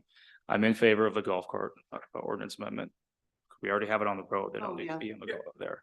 The trail discussion with the fencing, we have had some discussions, we as in me and, who's the WSN guy on plan and zoning? Joe, No, oh, the other guy, he's the VP, Dave, Reese. Simple change order. There's probably money, there should still be money in the project budget for the trail to do an internal change order or a change order. They're both the same. We can consider them however they want. They can go in, they can take off the barb and they can put normal string wire up. It was spec'd, it was overlooked by, even me, I mean, I looked at the drawings and I He's didn't, our engineer. well, he thought, I think that was what was. it's an allowable fence in that area. But Based on that zoning, it's allowable. So if, I know it's frustrating, but I'm just, my 2 cents on it. If us 5 went out there and we had some heavy duty gloves on and some reels and we're reeling the wire back up, it'll take a crew a day, maybe a day and a half. We'll have to buy new wire, but again, there's money still within the Okay. confines of the So project. 2 feet. Oh, well, moving the. we will entire- get to fencing when we get to fencing. So okay, so here's a question that Amber has yet to answer. Sorry, The fence. We're not on to Where is fencing it yet, on? Roger. Okay, all right. sorry, I only wanted to give my But 2 cents. on but you're that. leaving us, right? Yes, but I don't have a vote. I don't have a vote on this committee. Okay, but your input is important. I just when gave we you- Talk about the fence. I just gave you, if the posts are gonna be moved, that's a bigger discussion. Which we have frost coming in. I know, but A week. this project's not over. It said it's not complete until next spring, Jess. We could do some moving next spring. Bingo. Hey, honestly, All I'll say right. thank you all though. And I'm yeah, thank sorry. you. I won't be here in, I'll be in Florida. No, I won't be in Florida. I'll be in Yeah. Iowa. Yeah. On your way to Florida, I hope. No, No? no, not Oh. till February. So still under snowmobiling, asking for any metrics or things that you'd like for staff to observe. If you guys have anything tonight that you'd want to identify, otherwise you can email me. Yep. Well, obviously, because I live very close there, I can sort of unofficially keep my own little tab, but that is, I don't know what. I mean, any public comments we can track them. Well, we can, I mean, I think a lot of the residents would be willing to kind of keep track of and make comment, keep track over the winter of things they've observed or Mhm. of what's going on. Well, let's hope so they do. I'm sure they will. Okay, let's move on. The residents are having a meeting. Okay, we're done with the snowmobile part. Let's get through the golf cart amendments. Are we taking care of that? Yes. Okay, Phew. let's move on to fencing. So Jesse indicates that we can remove the barbed wire and replace it. Yep, so my suggestion here is that you guys make a simple recommendation for what you'd like to see happen. I will say the fact that there's a recreational trailer has no bearing on it. It's a planning and zoning thing, and the fence has to meet the permit and the planning and zoning, which is the city ordinance. So that's why there's no bearing on a trail being there. It's an allowable, barbed wire fencing is an allowable use in that zoning. So the city ordinance states a barbed wire fence is allowable through those sections. And it gives the stipulations of where it needs to be placed. And so that is the goal of what we are trying to do. The fact that there's a trail there has no bearing on that. I think. Okay, but if we change but we can change the ordinance. Now, one of the things I've got here on my list here is establishing a recreational trail fence standard in the city ordinance. Right? We could do that.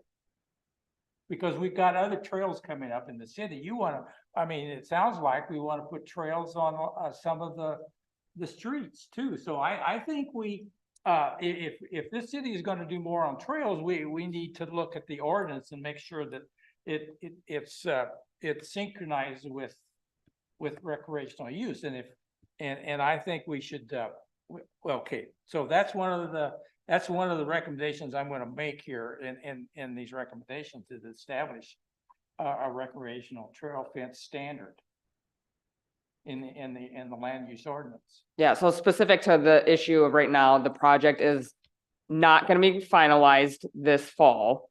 To Jesse's points of switching it, making the recommendation from switching to from barb to non-barb, you can make that recommendation.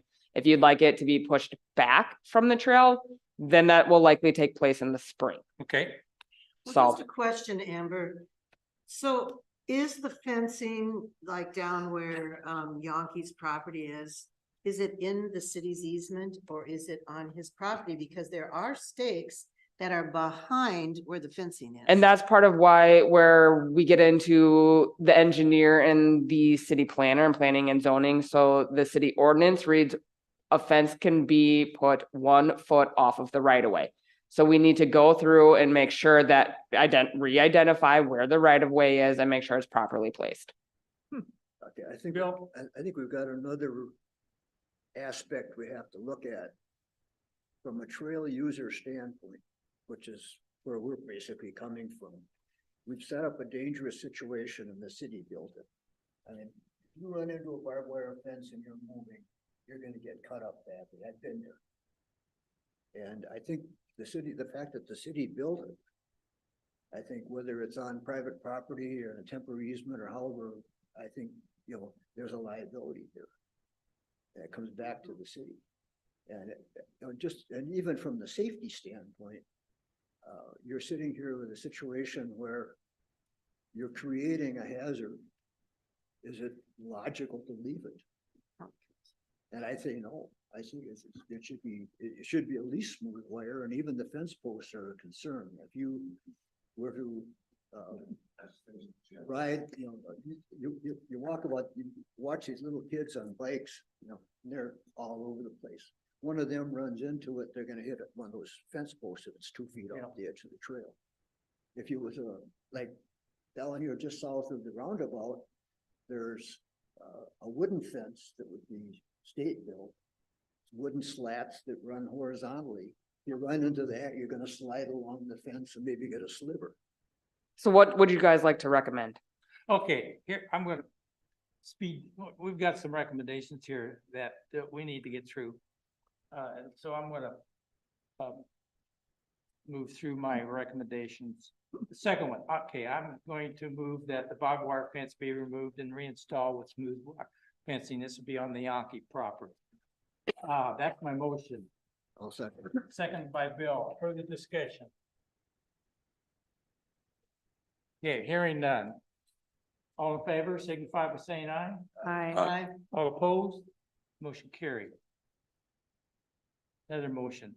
Increase fence setback on the Yankee property. And I don't have. Okay, I'm gonna put out a figure. Increase setback to 6 feet on the Yankee property, correct. But isn't there barbed wire fence along the curve there on the other property? No, No? no, Or what about on the guy that's next to the guy on the curve that's related to Yankee? that's smooth wire. Oh, How far is Roger, it? are you saying 6 feet from the edge of trail or Edge of the 6 trail. feet from the right of way? My motion is to increase the fence setback to 6 feet from the edge of the trail on the Yankee property. That's my motion. Question, what is the current distance from the edge of the trail to the smooth wire fence that's constructed? 4 feet. Okay. So why would we go to 6 feet in this area and are we gonna go back and ask them to move that 4-foot fence over to 6 feet also? I don't know how to deal with I'm confused on the Diedrich, is that how you pronounce his last name? Diedrich? that property is also for sale. There's one in the middle that's for sale. I would say let's go with 4 feet. Pardon? Let's go with. Okay, 4 feet. I'd go along with that. So, I'm gonna modify my motion to increase the setback to 4 feet on the Yankee property. I'll second. Okay, discussion. Hearing none, all in favor signify by saying aye. Aye. Okay. Next motion, send a letter to property owners stating city's liability concerns about fence style and closeness to trail. That's my motion. Second. Discussion. Amber, is that appropriate? Yeah, we'll have to I have, think we got it, we got these property owners have got to be informed about what we're yes, we concerned will about here, loop them in. right? Okay, so that's my motion. I got it. Did you, okay, He uh, seconded. further Mark discussion? seconded. Okay, all in favor? Aye. Aye. Carried. Okay, that takes care, okay, let's go down to the very last one on that first group. Establish a recreational trail fence standard in the city's land use ordinance. That's my motion. Second. Discussion? Now say that again. Okay, sta- with, and okay, Explain what you're asking. okay, so we've got, this is not gonna be the only recreational trail we have in No, the I city. understand that. Okay, so I'm saying the city, if we're gonna start, developing recreational trails, we need to look at our ordinance and make sure that the land use ordinance is compatible to this recreation facility we're putting in, and one of those is that's needs to be looked at is barriers along a recreational trail, and a fence is a barrier. So I think we need to establish that. Request that the planning commission establishes a fence ordinance. Yes. A fence standard. Recreational trail. A fence So this standard is on more just recreation. bringing awareness. Pardon? This is more just bringing awareness to the council Yeah, that there's an absolutely. issue for Mhm. future Okay, so development that's- here. Any Mhm. further discussion? Mhm. All in favor? Aye. Aye. Okay. So now we're gonna get into, some of the other obstacles we've got going here, and I'm sure that, by extending, the construction till next spring. Right, Amber, are you aware, Mark, that we're not closing it down, we're extending the construction what I heard. till next. Right. Okay, so I believe, and Bill and Paul and I believe that we've got two major drainage problems on Hazelwood that are not resolved yet, even though they've made 3 attempts to fix them, they're still not resolved, and I think we know where they are, and so I think in one of our recommendations is to make the city council aware that the drainage at the Burns property is unresolved at this point. That's my motion. Second. So you're just saying a letter or a notice from us to the planning commission or to the Yeah, this city is just a council? recommendation Right. to the city council that drainage is still unresolved. Okay, for the discussion? Can we just gang the different drainage issues together as one motion? Yeah. We could. So it's the same deal on both the corner of Thorpe and this one, so, does everybody agree that does everybody know where I'm talking about? Yes. Yep. Okay, Yep. so those two can be lumped together, both, Burns and Colonel Thorpe are unresolved, Amber. Okay, so that's my motion, Second. Second. okay? Further discussion? Hearing none, all in favor? Aye. Aye. Okay, next. No parking signs, permanent no parking signs at Copper Creek Junction. I think most of us have seen what it looks like when there's a lot of, an event happen. And we're trying to protect the trail is why we need those, permanent signs up. So permanent signs, no parkings installed at Copper Creek, Lower Royal Lake Road, and Hazelwood Drive. Approximately 1 block of signage on each street. That's my motion. Second. Okay, Discussion? Well, you heard the discussion prior when we brought this issue up to the city council about parking signs, and the city council made it clear that yes, they have an ordinance that prohibits parking on city streets, but they're not willing to enforce it because then they'd have to enforce other city streets. And if I understood that whole conversation, it was remanded back to the planning and zoning board to look at that ordinance again? Is that correct? Yeah, I'm not exactly sure where they're at in the process, but we can certainly, you know, if this is what we feel is best suited for that area, that section. Well, if we don't do something there with Copper Creek continuing to have these events, people will park on the trail. So, and one of the things is, if it's not signed, how do you enforce it, right? So, Right. it certainly adds layers to the dialogue. I'm just saying that the council is really in a position where they're gonna have to decide whether they're gonna take a stand. Yeah, and then, and in part it is reviewing the ordinance Yeah, citywide. so we can make a recommendation, but that's. Absolutely. Mhm. Okay, did we approve that one or not? Where am I at? No, not yet. Discussion. Okay, further discussion, hearing none, all in favor? Aye. Okay, motion carried. Next one, I think we just need to send, we want to send a message to the city council that we would really appreciate strong enforcement, especially in the winter, on whether we have grooming and no grooming. That we would really, I think we have a enforcement presence early on that will help us So, educate people. So I might, so without, is there signs about no snowmobiling on trail? I'm sorry. Is there other signs about no snowmobiling on trail? No. So, The sign says, except snowmobile, so you can snow. The signs right now, Mark, say, that's go what for it, the snowmobile. that's. We always Well, said that there would be We snowmobile. said that, Mark. Right. We just don't want grooming. Oh, I gotcha. Oh, That's wait. that. No, I'm You done. missed that whole, okay, all right. Nope, that's So, never mind. all right. Never mind. No, So, He was doing something. I'm healthy. sorry I missed it. so my motion is strong, recommend, the city council strong enforcement. Do with the summer. when you say strong enforcement, do you like, and you also mentioned like a presence. Could you just elaborate on what you think that looks like? Because enforcement and presence aren't necessarily the same thing. Yeah, help me out here with that. I'm, maybe strong is not a good.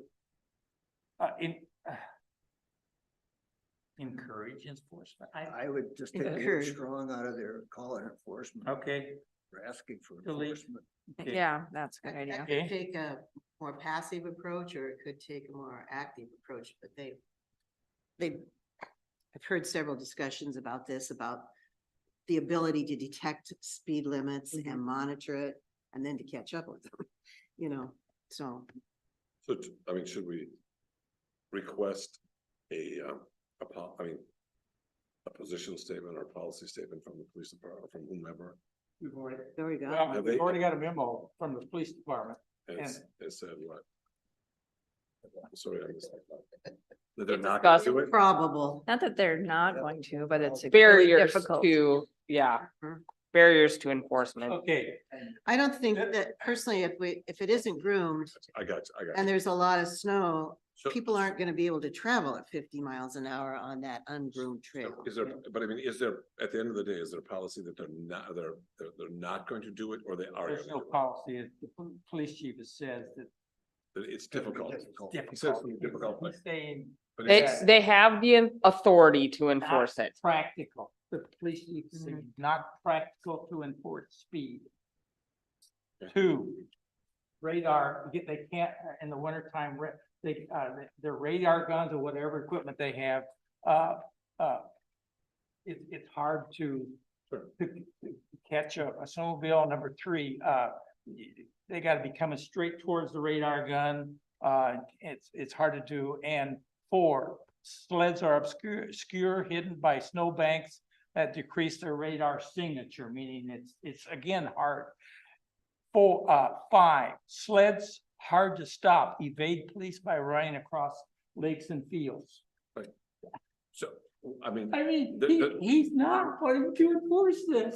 that's what I'm saying. I mean, just, we're not asking them to run to ticket everybody. No. I mean, just a Um, presence that says, I mean, they don't even get out of their car, they Watching can you. use their horn to slow down. I mean, It's like this. but if the attitude is, if the attitude is, we're not going to do anything. I mean, is that just a clarification, because it sounds like that's what they're saying, we're not gonna do anything, we're not gonna, yeah, so. I think their goal is to just showcase, like, manage expectations, right? They do have these barriers. They're not on snowmobiles. They are in a car. If they're in City Hall and you call them because somebody's racing down Lower Lake Road on their golf cart, they're still not gonna catch a golf No, cart. they're not. So just keeping in mind the expectation, like, is it that we're asking them to have a stronger presence and they're patrolling the area more often? That's within their control. I mean, just, Are we asking that every cop gets a snowmobile? Like, I mean, that's well beyond this committee's recommendation, but Yes. they're just trying to help identify some of the barriers, not that they're not willing, but there is a lot of barriers for them to actually. It has to kind of be a really perfect scenario. the good news is we won't be taking them away from something else. Yeah. Okay, so we need to Like keep sitting moving up along three here. seconds. So I'm not, are we comfortable with the I mean, we all feel that there's something needs to be done here, or we need to present to the city council some type of an enforcement statement. Have we done that? Maybe that they look at enforcement opportunities, or, I mean, because, you know, they could park their squad car and just their presence is sometimes a deterrent to people slowing down, but quite frankly, from what I've seen of snowmobile use going up Lower Roy Lake Road, people are not traveling very fast. They're going they're in the ditch. They're gonna, you know, they're hardly making any noise. to tell you the Generally, I think truth. they're locals that are just They're just connecting to the local. next They're trail. and they're locals that are going- just connecting Yeah. somewhere. Yeah. Amber, what we got here for enforcement? What have you got down? I just struck strong from it. You what? I just heard you guys say strike strong from it. So what you have written, enforcement, winter snowmobile speeds, summer, no golf carts. What got here, enforcement, winter, okay, we'll go with what's presented except delete strong. Okay, second. This is on the enforcement, the next, little item. Everybody comfortable with that? Got any amendments? No. And no expectations. Did I get a second? No, Okay, I'll second it. okay. I just said no expectations. I know, but this Uh-huh. one's, I mean, this is really important, but we're struggling here. I don't have anything else to say here. I'm gonna call for, this vote, if we're gonna, so all in favor of the motion? Aye. Aye. Okay, very good. All right, that takes care of the first section. The next section is kind of a step down. These are important, but maybe not as critical as the first group. Bill had brought up the fact of winter plowing parts of the trail. I'd kind of like to maybe defer on that at this point, because I think Paula has indicated that there's going to be a neighborhood meeting coming up. Next week. There is week. a I neighborhood realize meeting that that's been will give us an organized. opportunity, but I think if you could bring it up at that neighborhood meeting and get a consensus of what Whether they'd people like think, to see that. whether they'd like it or not. And some of the reasons for it would be that it would help keep snowmobile traffic down, number one. Number two is it give people an opportunity to get to town by walking and be safe doing it. Runners could use it for exercise, whatever the case might be. But I think it could come from them more so than from the committee at this point. I've already, I said it. I have a question on that one for you guys. Is that in the spirit of the master plan?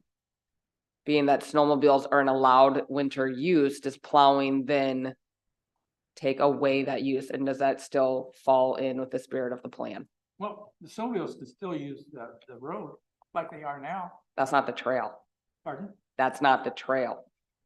Did the master plan guarantee that snowmobiles could use every piece of the trail? That's the question I'm posing to you. I have not brought it up to Because I wasn't involved. Greater Minnesota either. That's kind of how some of the golf cart dialogue came to be, is how they interpret the master plan.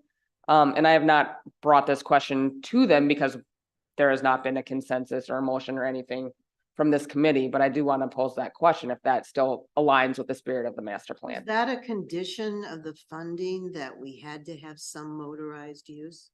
When I asked about golf carts, The golf- they view their verbiage, because I've read it numerous times and I also put it in the memo, that they view the trail as non-motorized in the summer and motorized with the potential use of snowmobile in the winter.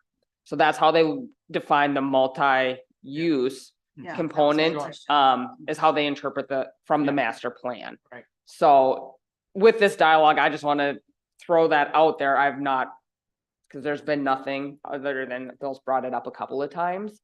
I've not discussed it with them, but just, keeping that in your mind as well. I wasn't here during the master planning process, so. Okay, Bill, this is your baby, so what do you want to do with it? I'd like the neighborhood committee to take a look at it and talk about it and Yeah, decide. but this what is they our would only like to chance. We're see we're what not they gonna wanna be able to do. recommend it again. I realize that. So, I've already brought it up several times. Yeah. Jesse's heard it. so what's the rest of the group think? Do we want to scratch that recommendation? Well, I'm willing to bring it up. I didn't organize the meeting. But you bring up a good question, Amber, then that's why I asked the question was that an assumed use, was snowmobiling an assumed use and as part of the reason we got the funding? That's in the email from golf carts. That's how they view it, that snowmobiles aren't allowed use. That's how it's multi-use, in their perception. I do know in the maintenance section, there is a little, and I added that here, there is, area snowmobile clubs will be contacted regarding an agreement to groom the entire trail for the winter season. And so that is in the master plan draft. Yeah. Just as another, Every place that there's a driveway crossing the trail, as those driveways get plowed, there'll be snow berms, Oh, yeah. on each Yeah. side of it, Yeah. so that, so it's not gonna be any good for walking, I mean, unless you maintain it, you can't walk it on it anyway.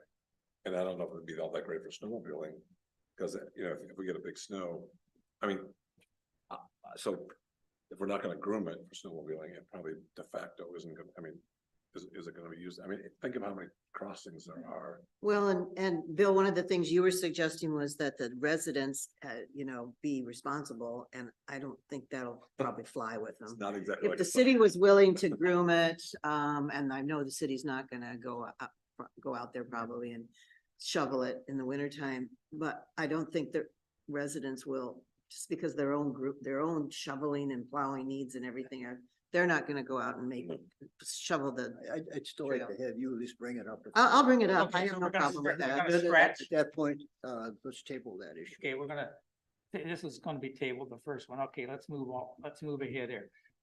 The second point is increased trail sweeping until trail vegetation is established. Right now, we all see the amount of sand and gravel on the road, and that's one of the reasons is because the vegetation hasn't taken hold yet. And so Amber and Public Works are gonna have, for a while, gonna have to increase the trail sweeping. And I think we just need to make the city council aware that that should be done. Increase this trail sweeping is a recommendation. That's my motion. Second, Further discussion? Hearing none. All in favor? Okay. Periodic cleaning of Again, this is just an awareness. I'm sure it's gonna be done, but we wanna make the city council aware that there's gonna have to be, because we now have catch basins and drains to deal with, that there's gonna be periodic training, periodic cleaning of those, or we're gonna have flooding on the streets. That's my motion. Second. Second. Further discussion? Well, it's especially important in the fall because along certain sections of the trail, there's a lot of pine trees. And the pine needles accumulate. I personally cleaned Yeah. out a couple of drains, and that's no problem, but, it does accumulate a lot in the fall. Okay, did we vote on that? No. Okay, all in favor? Aye. Okay, I think we also need to make the city aware that to monitor the tunnel and the ramp safety concerns and snow wheel damage. As you recall, this committee,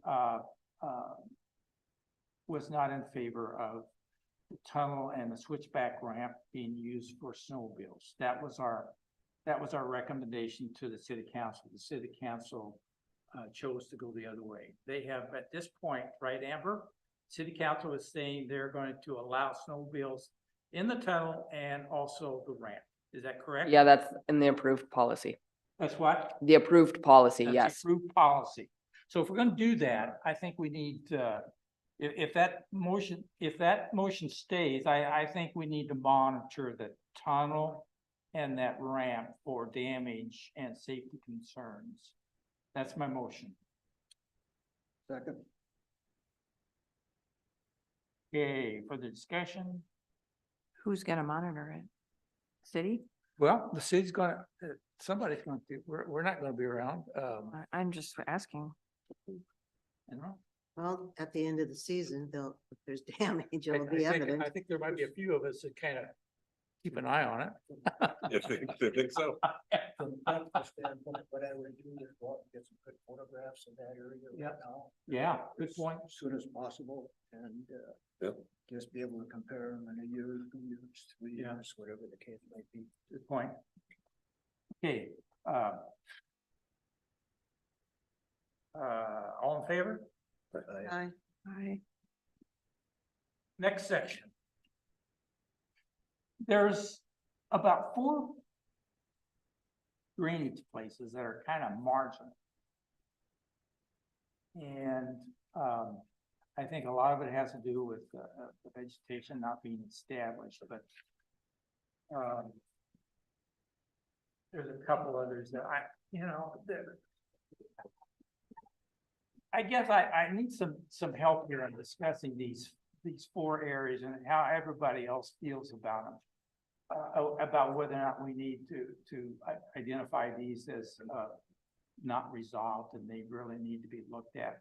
Now that we know that construction season is not going to be over until next spring, that we Well, I mean, 2 things I would think of. One would be, we asked them to do, the city public works to do an inspection as the snow goes away.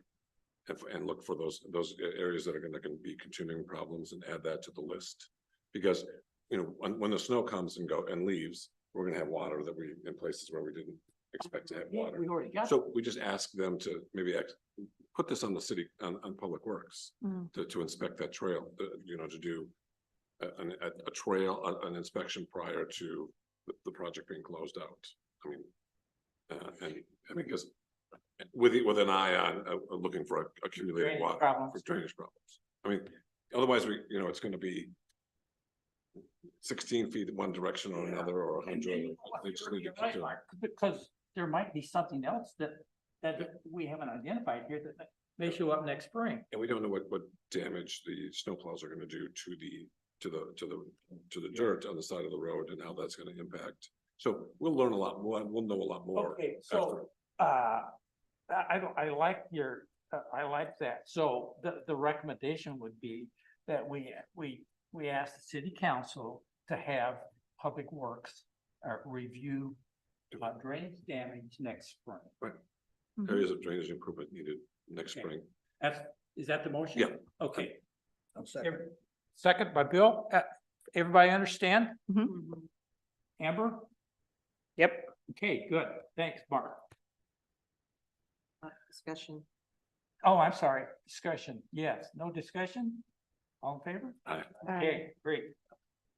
This doesn't need a motion, but there, just to the west of me, where there is one of these drainage programs, projects, they took big gouges out of the asphalt when they were excavating, trying to even out the hill.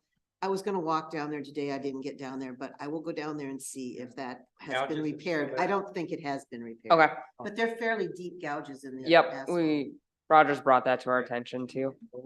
And, you know, the new streets that Grandview's got going in. Yeah. that we developed. Yeah.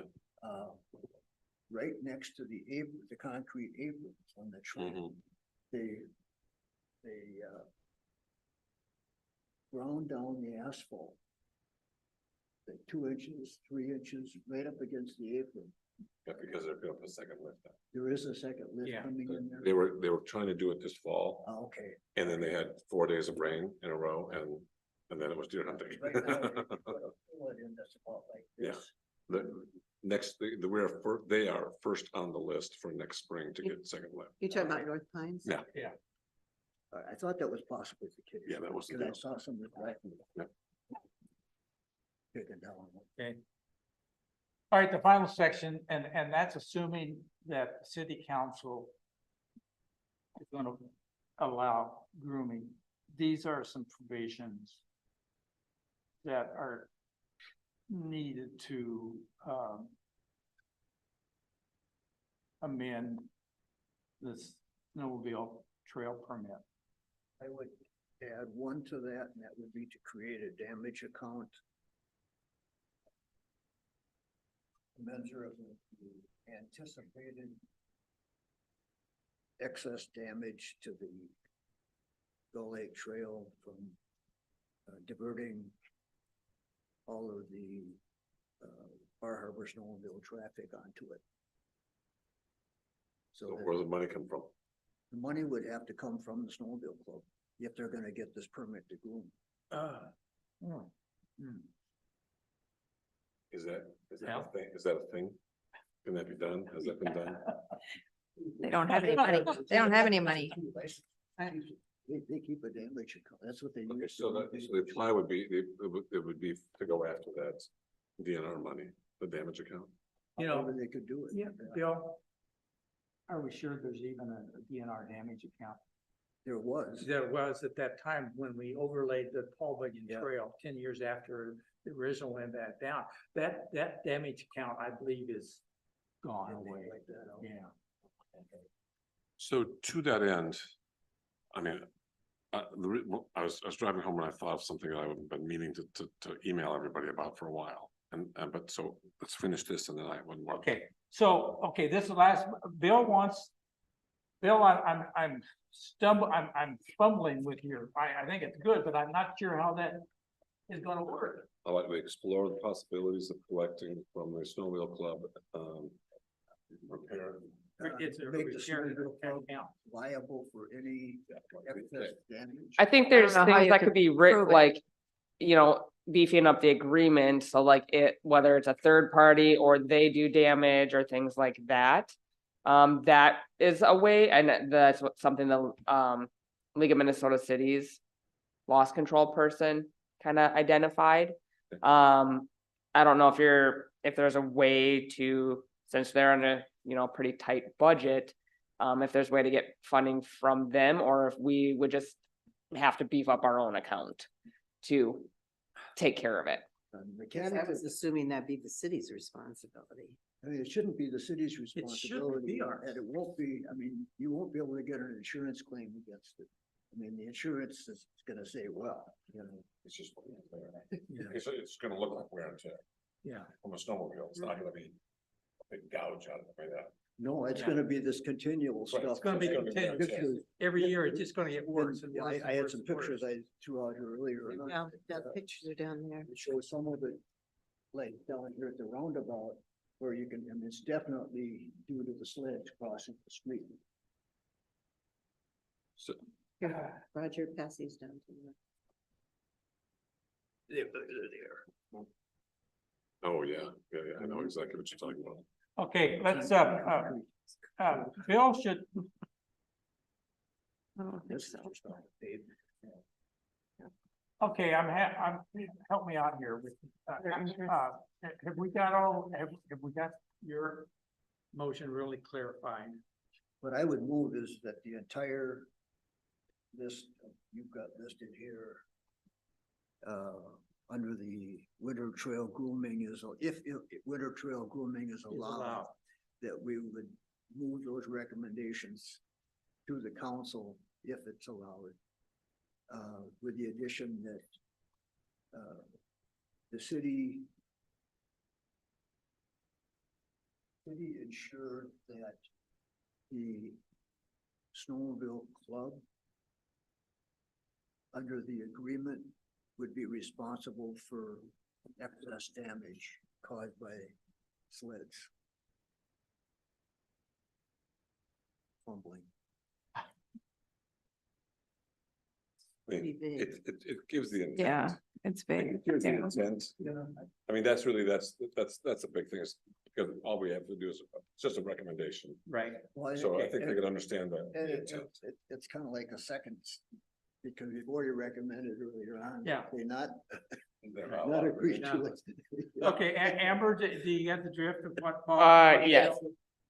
Okay, all right, so the other points, They're all. but okay. So the Snowmobile Club has said they're gonna take care of all the down trees during the winter time. Right. What about when the trees go over the fence? You know, what happens to the fence? Who's gonna maintain the fence? And, is that gonna be the Snowmobile Club responsibility Well- to not only take care of the trees, but repair the The fence? question is the fence on city right of way? Yeah, that's what I've been Or is- asking for the or is- last 2 weeks, or and is the nobody's fence told on me private that. property? It should be a simple as if, and the other thing about it, if you want to be technical, if the tree is alive and it falls, if the owner of the tree is liable. I mean. Yeah, and if the tree That's is true. dead, no, either way, if the owner of the tree is liable, Mhm. it's not the owner of the fence, it's the owner of the tree. Somebody else. Yeah, it's the owner of the tree that is liable. Good to know, because my. I know, neighbors I- have trees. But, okay, the Snowmobile I've Club had said they're trees gonna- fall on they're gonna- suburbs. The club is gonna clean them up though. The club is gonna take care of the trees, no problem, right? What about the fence repair? Well, it's not there, it's not the snowmobile's problem, it is the owner of the tree's problem. Most of the time, whoever owns the tree is gonna own the fence. There will be a few times when it will be different than that. But that's the deal, because I mean, you can't ask the snowmobile guys to take care of the fence. There aren't any I don't trees think so along the either. the street side of the easement, so if a tree's falling, it probably is gonna be the problem. It's gonna be property owner and it's gonna be their deal. Yeah, okay, so we're gonna, and that's gonna be a conflict. I mean, it's property owners. Are we gonna rely on those 2 property owners to deal with their friends? Let's not worry about it. I think we're getting. Okay. I think Yeah. we're getting- Okay, so Too big. are we saying that, okay, is my first statement there? Does everybody agree with? No, No, No, no, you you don't can't agree do with it. that. We gotta scratch that, Okay. that's not a reasonable standard. Okay, how about the second one? Enforce speed, stud laws and stud sign damage. If we're not gonna allow studs on the trail, we gotta sign it that way, right? Because you can't enforce it if you can't enforce the speed limit, if there's no speed limit sign, you can't enforce studs if there's no stud signs.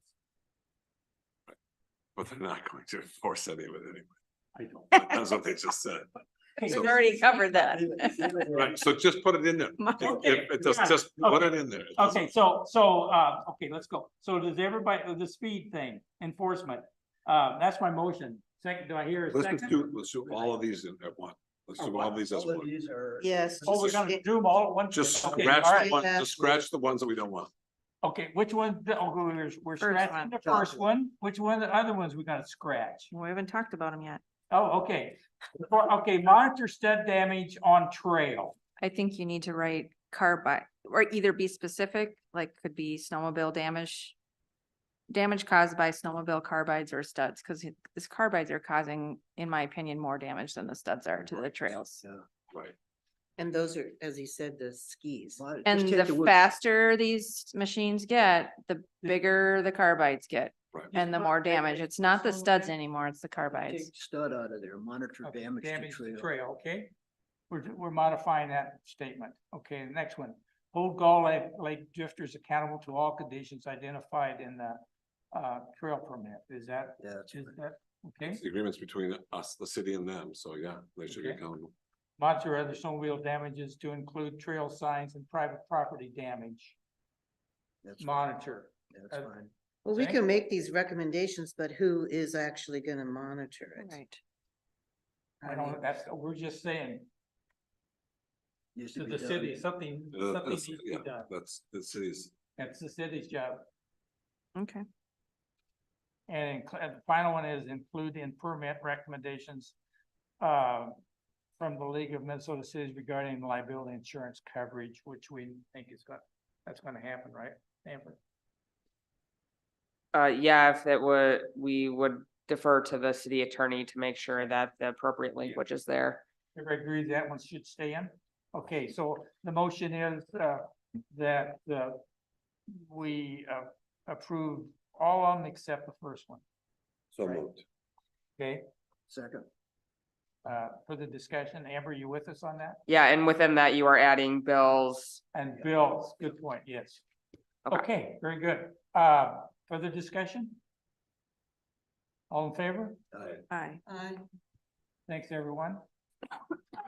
Okay, what's next? Let's see. All right, Amber, back to you. Construction update. I don't have any much there, since construction's substantially slowed down. They are still doing some finishing work in Lakeshore, and that's mostly why the completion date has been pushed back. But we will not be finalizing the trail this fall, so we're gonna wait until spring and just kind of see how some of the restoration work and things like that.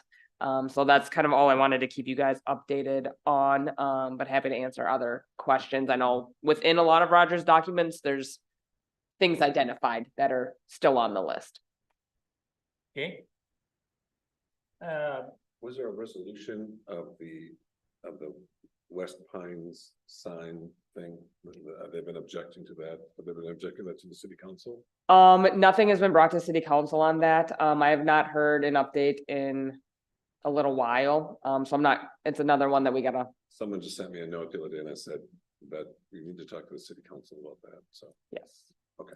That's a really critical junction as the golf carts come out of Yeah. the the golf course drive and they go across onto the trail. Critical. Yep. Absolutely. Okay, moving on. D, are we ready for D? Committee dissolvement. Well, what about trail? Oh, trail maintenance, I'm sorry, trail maintenance, update us on that. It was requested that I add this to the packet. In the memo that you guys received, I gave you some examples of categories and items. It will be a joint effort between Public Works and Parks. We do not have any additional equipment or staff. So this first kind of full year, and probably even into 2 years as restoration starts to establish and things like that. We're gonna start getting a better understanding of the needs, the cadence, things like that. And so happy to answer any other questions on it, but this first year especially, even into the first 2 years, we're really gonna be learning a lot of what the needs are for it. So with the Paul Bunyan Trail, if a tree falls on that, is that just Public Works that takes care of it? Like in the summertime? The Paul Bunyan Paul Trail? Bunyan Trail. No, that's No, DNR. DNR. does it? Yeah, right. Okay, so on these trails, I know they're different, but on these trails, I mean, when it comes time to, let's say 15 years down the road, 20 years down the road, or let's say there's a big storm and there's a washout, is there any state money for this, or is this all on the city now? The city owns this? City owns it. So is there any contemplation, and this is what I was wanting to talk about, was, we've added this and we've added the public park. you know, the waterfront park that the city owns, right? Mhm.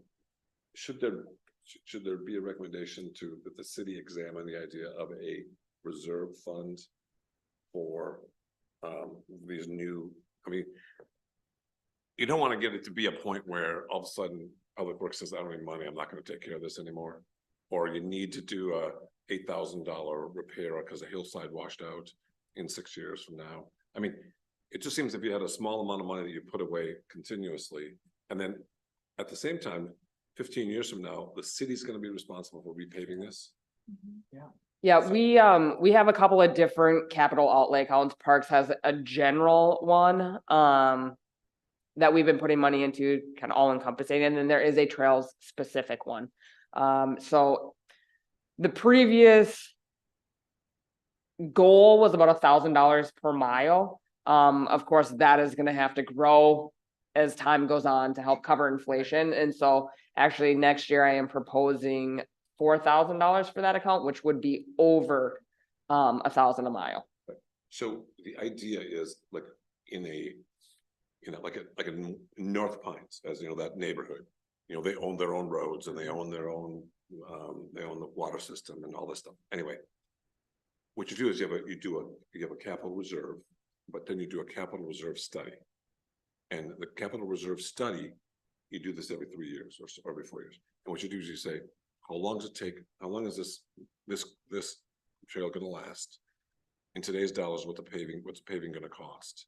And then do we want to reserve, have a reserve account for 10% of it, 20% of it, 50% of it, 100%? Because you don't want, when you get to the end where it's time to replace it or overlay it, you know how it goes. If you don't do it when you're supposed to do it, then it gets way more expensive. So you don't want to rely on the largesse of the city council to say, oh yeah, let's do this. I mean, so if you do the capital reserve study and then you say, and it would be for this, you know, as the park has grown, as the park department has grown, and we've taken it a lot more. There's yearly maintenance you do, like the mowing the grass and all that kind of painting stuff and all that, but that's the bigger stuff, replacement of parking or replacement of fencing or the replacing of ball fields or whatever. The idea of it being, you know, you have a life on all this stuff. What's the life? Divide, you know, then you reserve that much. So you're not asking for new appropriations for the city council. So anyway, my advice would be, or my inclination would be to ask the city council to do a park department capital reserve study and to make sure that we're reserving the right amount of capital for future so we can maintain all these great facilities. Is that a motion? Sure. Does that Okay. fit under this committee's responsibility, or is that something that the park commission should discuss? Well, it's in part something that we're already doing, because Oh, when we looked at it, we're kind of doing it, Right. but we're not So that's fully keeping up on a study, right? We're not like, approach to it. yes. So we had the master plan process. We went around, we looked at our assets within parks. We believe we have currently over $7 million in assets, Right. which is a substantial number based on our operating budget. We know that. If we know that there's trail maintenance, we know that we have to maintain this for 20 years minimum. And so with that, like, we've kind of been going off some old numbers. We don't have a lot of trails, so we don't have a lot of good data yet. So I think, Mark, what I'm hearing from you is just continue to analyze and apply a scientific approach to it. Right now we're You're just- putting what we can you're- in the pots, but we need to be more scientific about it and analyzing it. okay, all right. Good point. So there's one other document that I'd like just to have it's the other document. It's the one for the city department. Okay. Again, just to make everybody aware that the Trails Committee, you know, being this is our last meeting and we're letting everybody else take care of the trail, that these are the things that we've identified that should happen. And so I would like to just make a motion to accept the 12 the 12 statements that are identified. Is there any, Amber, is there anything on here that you would disagree with? I kind of just skimmed it today. Everything in red was my answer to who I believe is a responsible party. Ultimately, I see myself as the quarterback on it, delegating. Okay. So what Amber would do is just make sure that department heads are aware of our list of things that they're gonna have to carry out. So that's my motion. I'll second. For the discussion. All in favor? Alright. Okay, D. So you want us to be at the city council meeting? Do we have to wear our class A's, our suits and ties? You can show up in whatever you feel comfortable. You would be the only one. Yeah, I don't own one. I was gonna say. So let- Yes, I will make a formal recommendation to city council at the November meeting, and you guys are all invited to come to that and formally be recognized for your service. Thank you, I won't be there, but I Yeah. will be watching. Watching. They're in yeah. spirit. So, any final comments that everybody's got? I have one. Yep. I think, first of all, I think the strategic aspect of the project has turned out to be just excellent, looking at the use and getting the Yes. people off of the roads onto the trail. I think that's been just excellent. I quite frankly, in my own opinion, am disappointed with the end construction aspects. Things like the ponding, all the things that we've had to break, all the pieces of pavement that have had to be removed, replaced. And I'd like to say, I think Anderson Brothers is one of the best contractors in here, which leads us back to the professional services that the city got. I don't think that they lived up to a reasonable standard. That's my opinion. So you're talking about the design, the trail design? Design, staking, and inspection.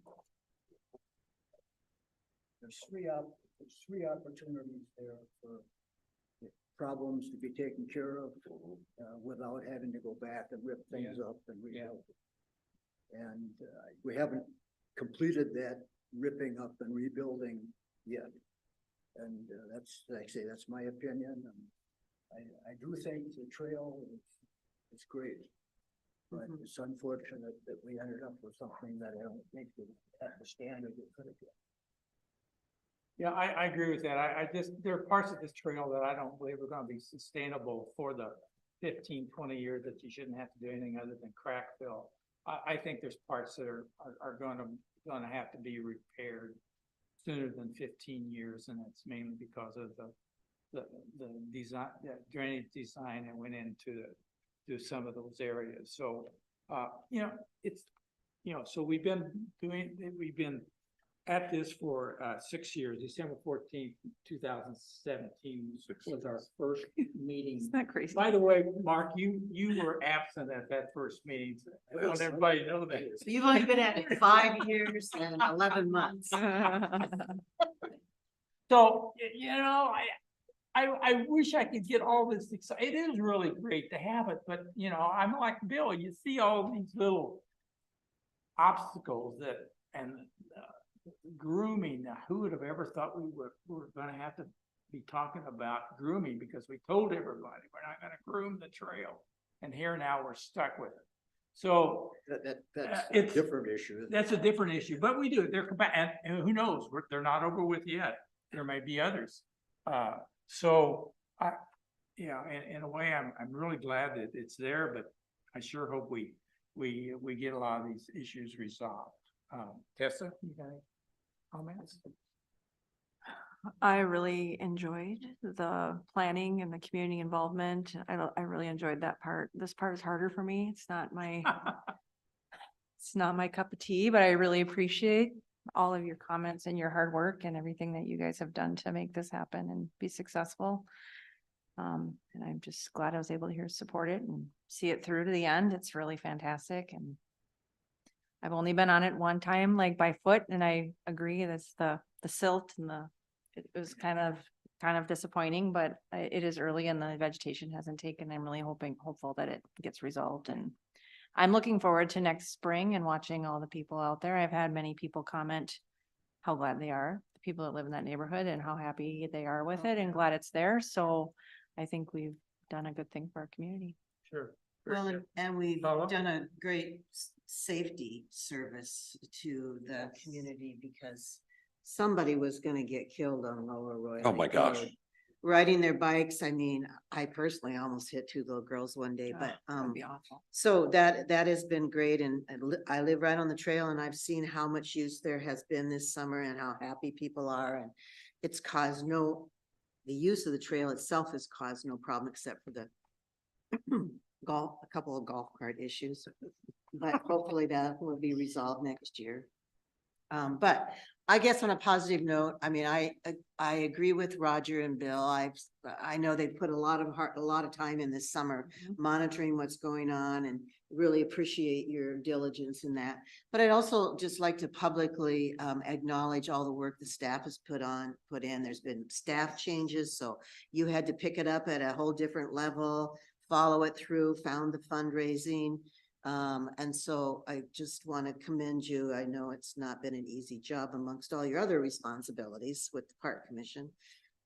So thank you Very to good. everyone, and thank Very you for your good. time and service, and everybody's going to enjoy this trail. And I think just talking to the residents, I've talked to many of the residents along Hazelwood and Lower Roy Lake Road, and they totally understand the safety issues that were present.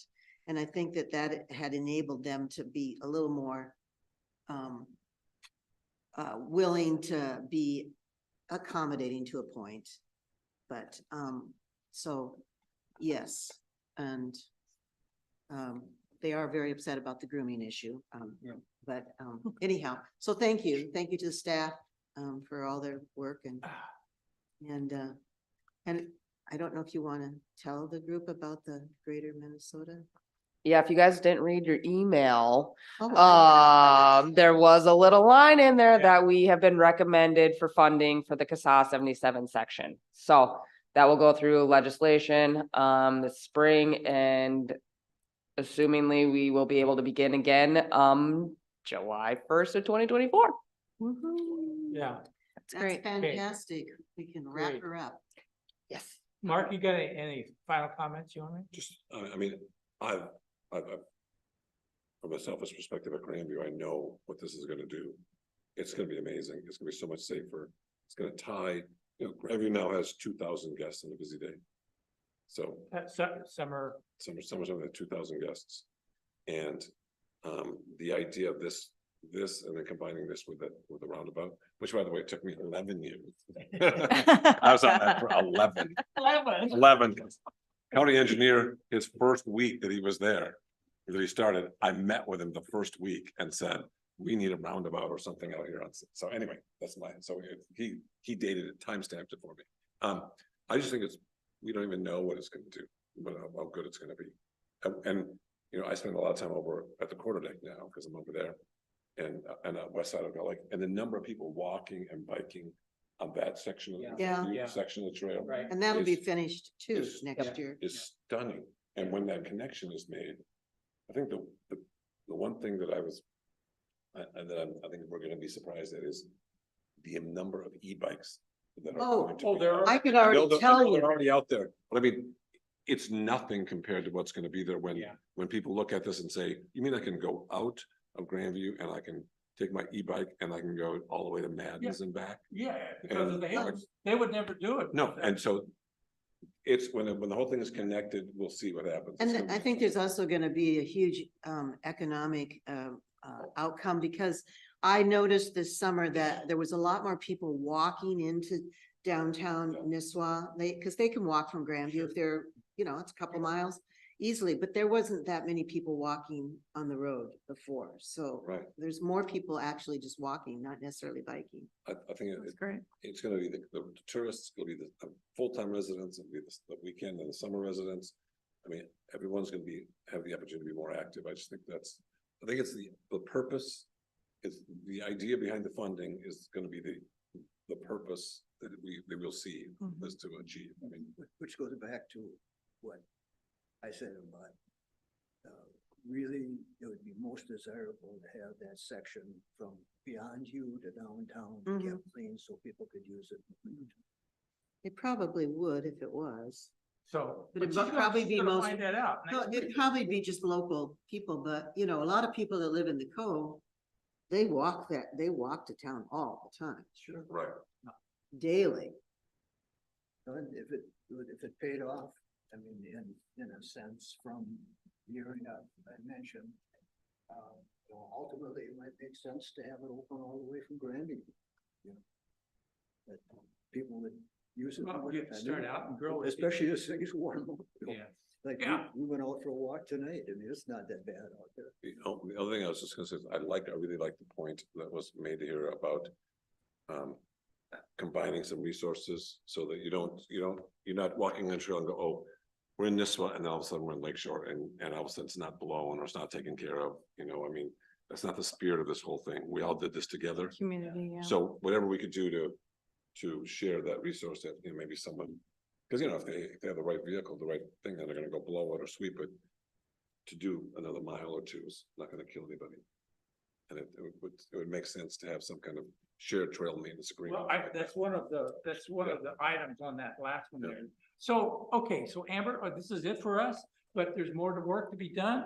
I mean, this group here is probably, we know more about the friggin' trail than in your park commission or anybody. But we are no longer in official capacity. I hope that you welcome continued input from us. Yeah, certainly. I mean, from all I would think people when you that talk- utilize the trail. I mean, this is a significant, We got this trail for the rest of my career, so. Well, I got a long time with this bad boy, so yes, I mean, all perspectives are important, whether you're on foot, bike, snowmobile, you live there, you visit here, you stay at the resort, you're a business in town, it's all valuable input, and we don't get to get out there and see it as much as other people, so having the community's eyes on it is valuable, certainly. So I want to thank you guys. You guys have been at this more than I have, but I got a long years till retirement. And I think right now we need to get you much.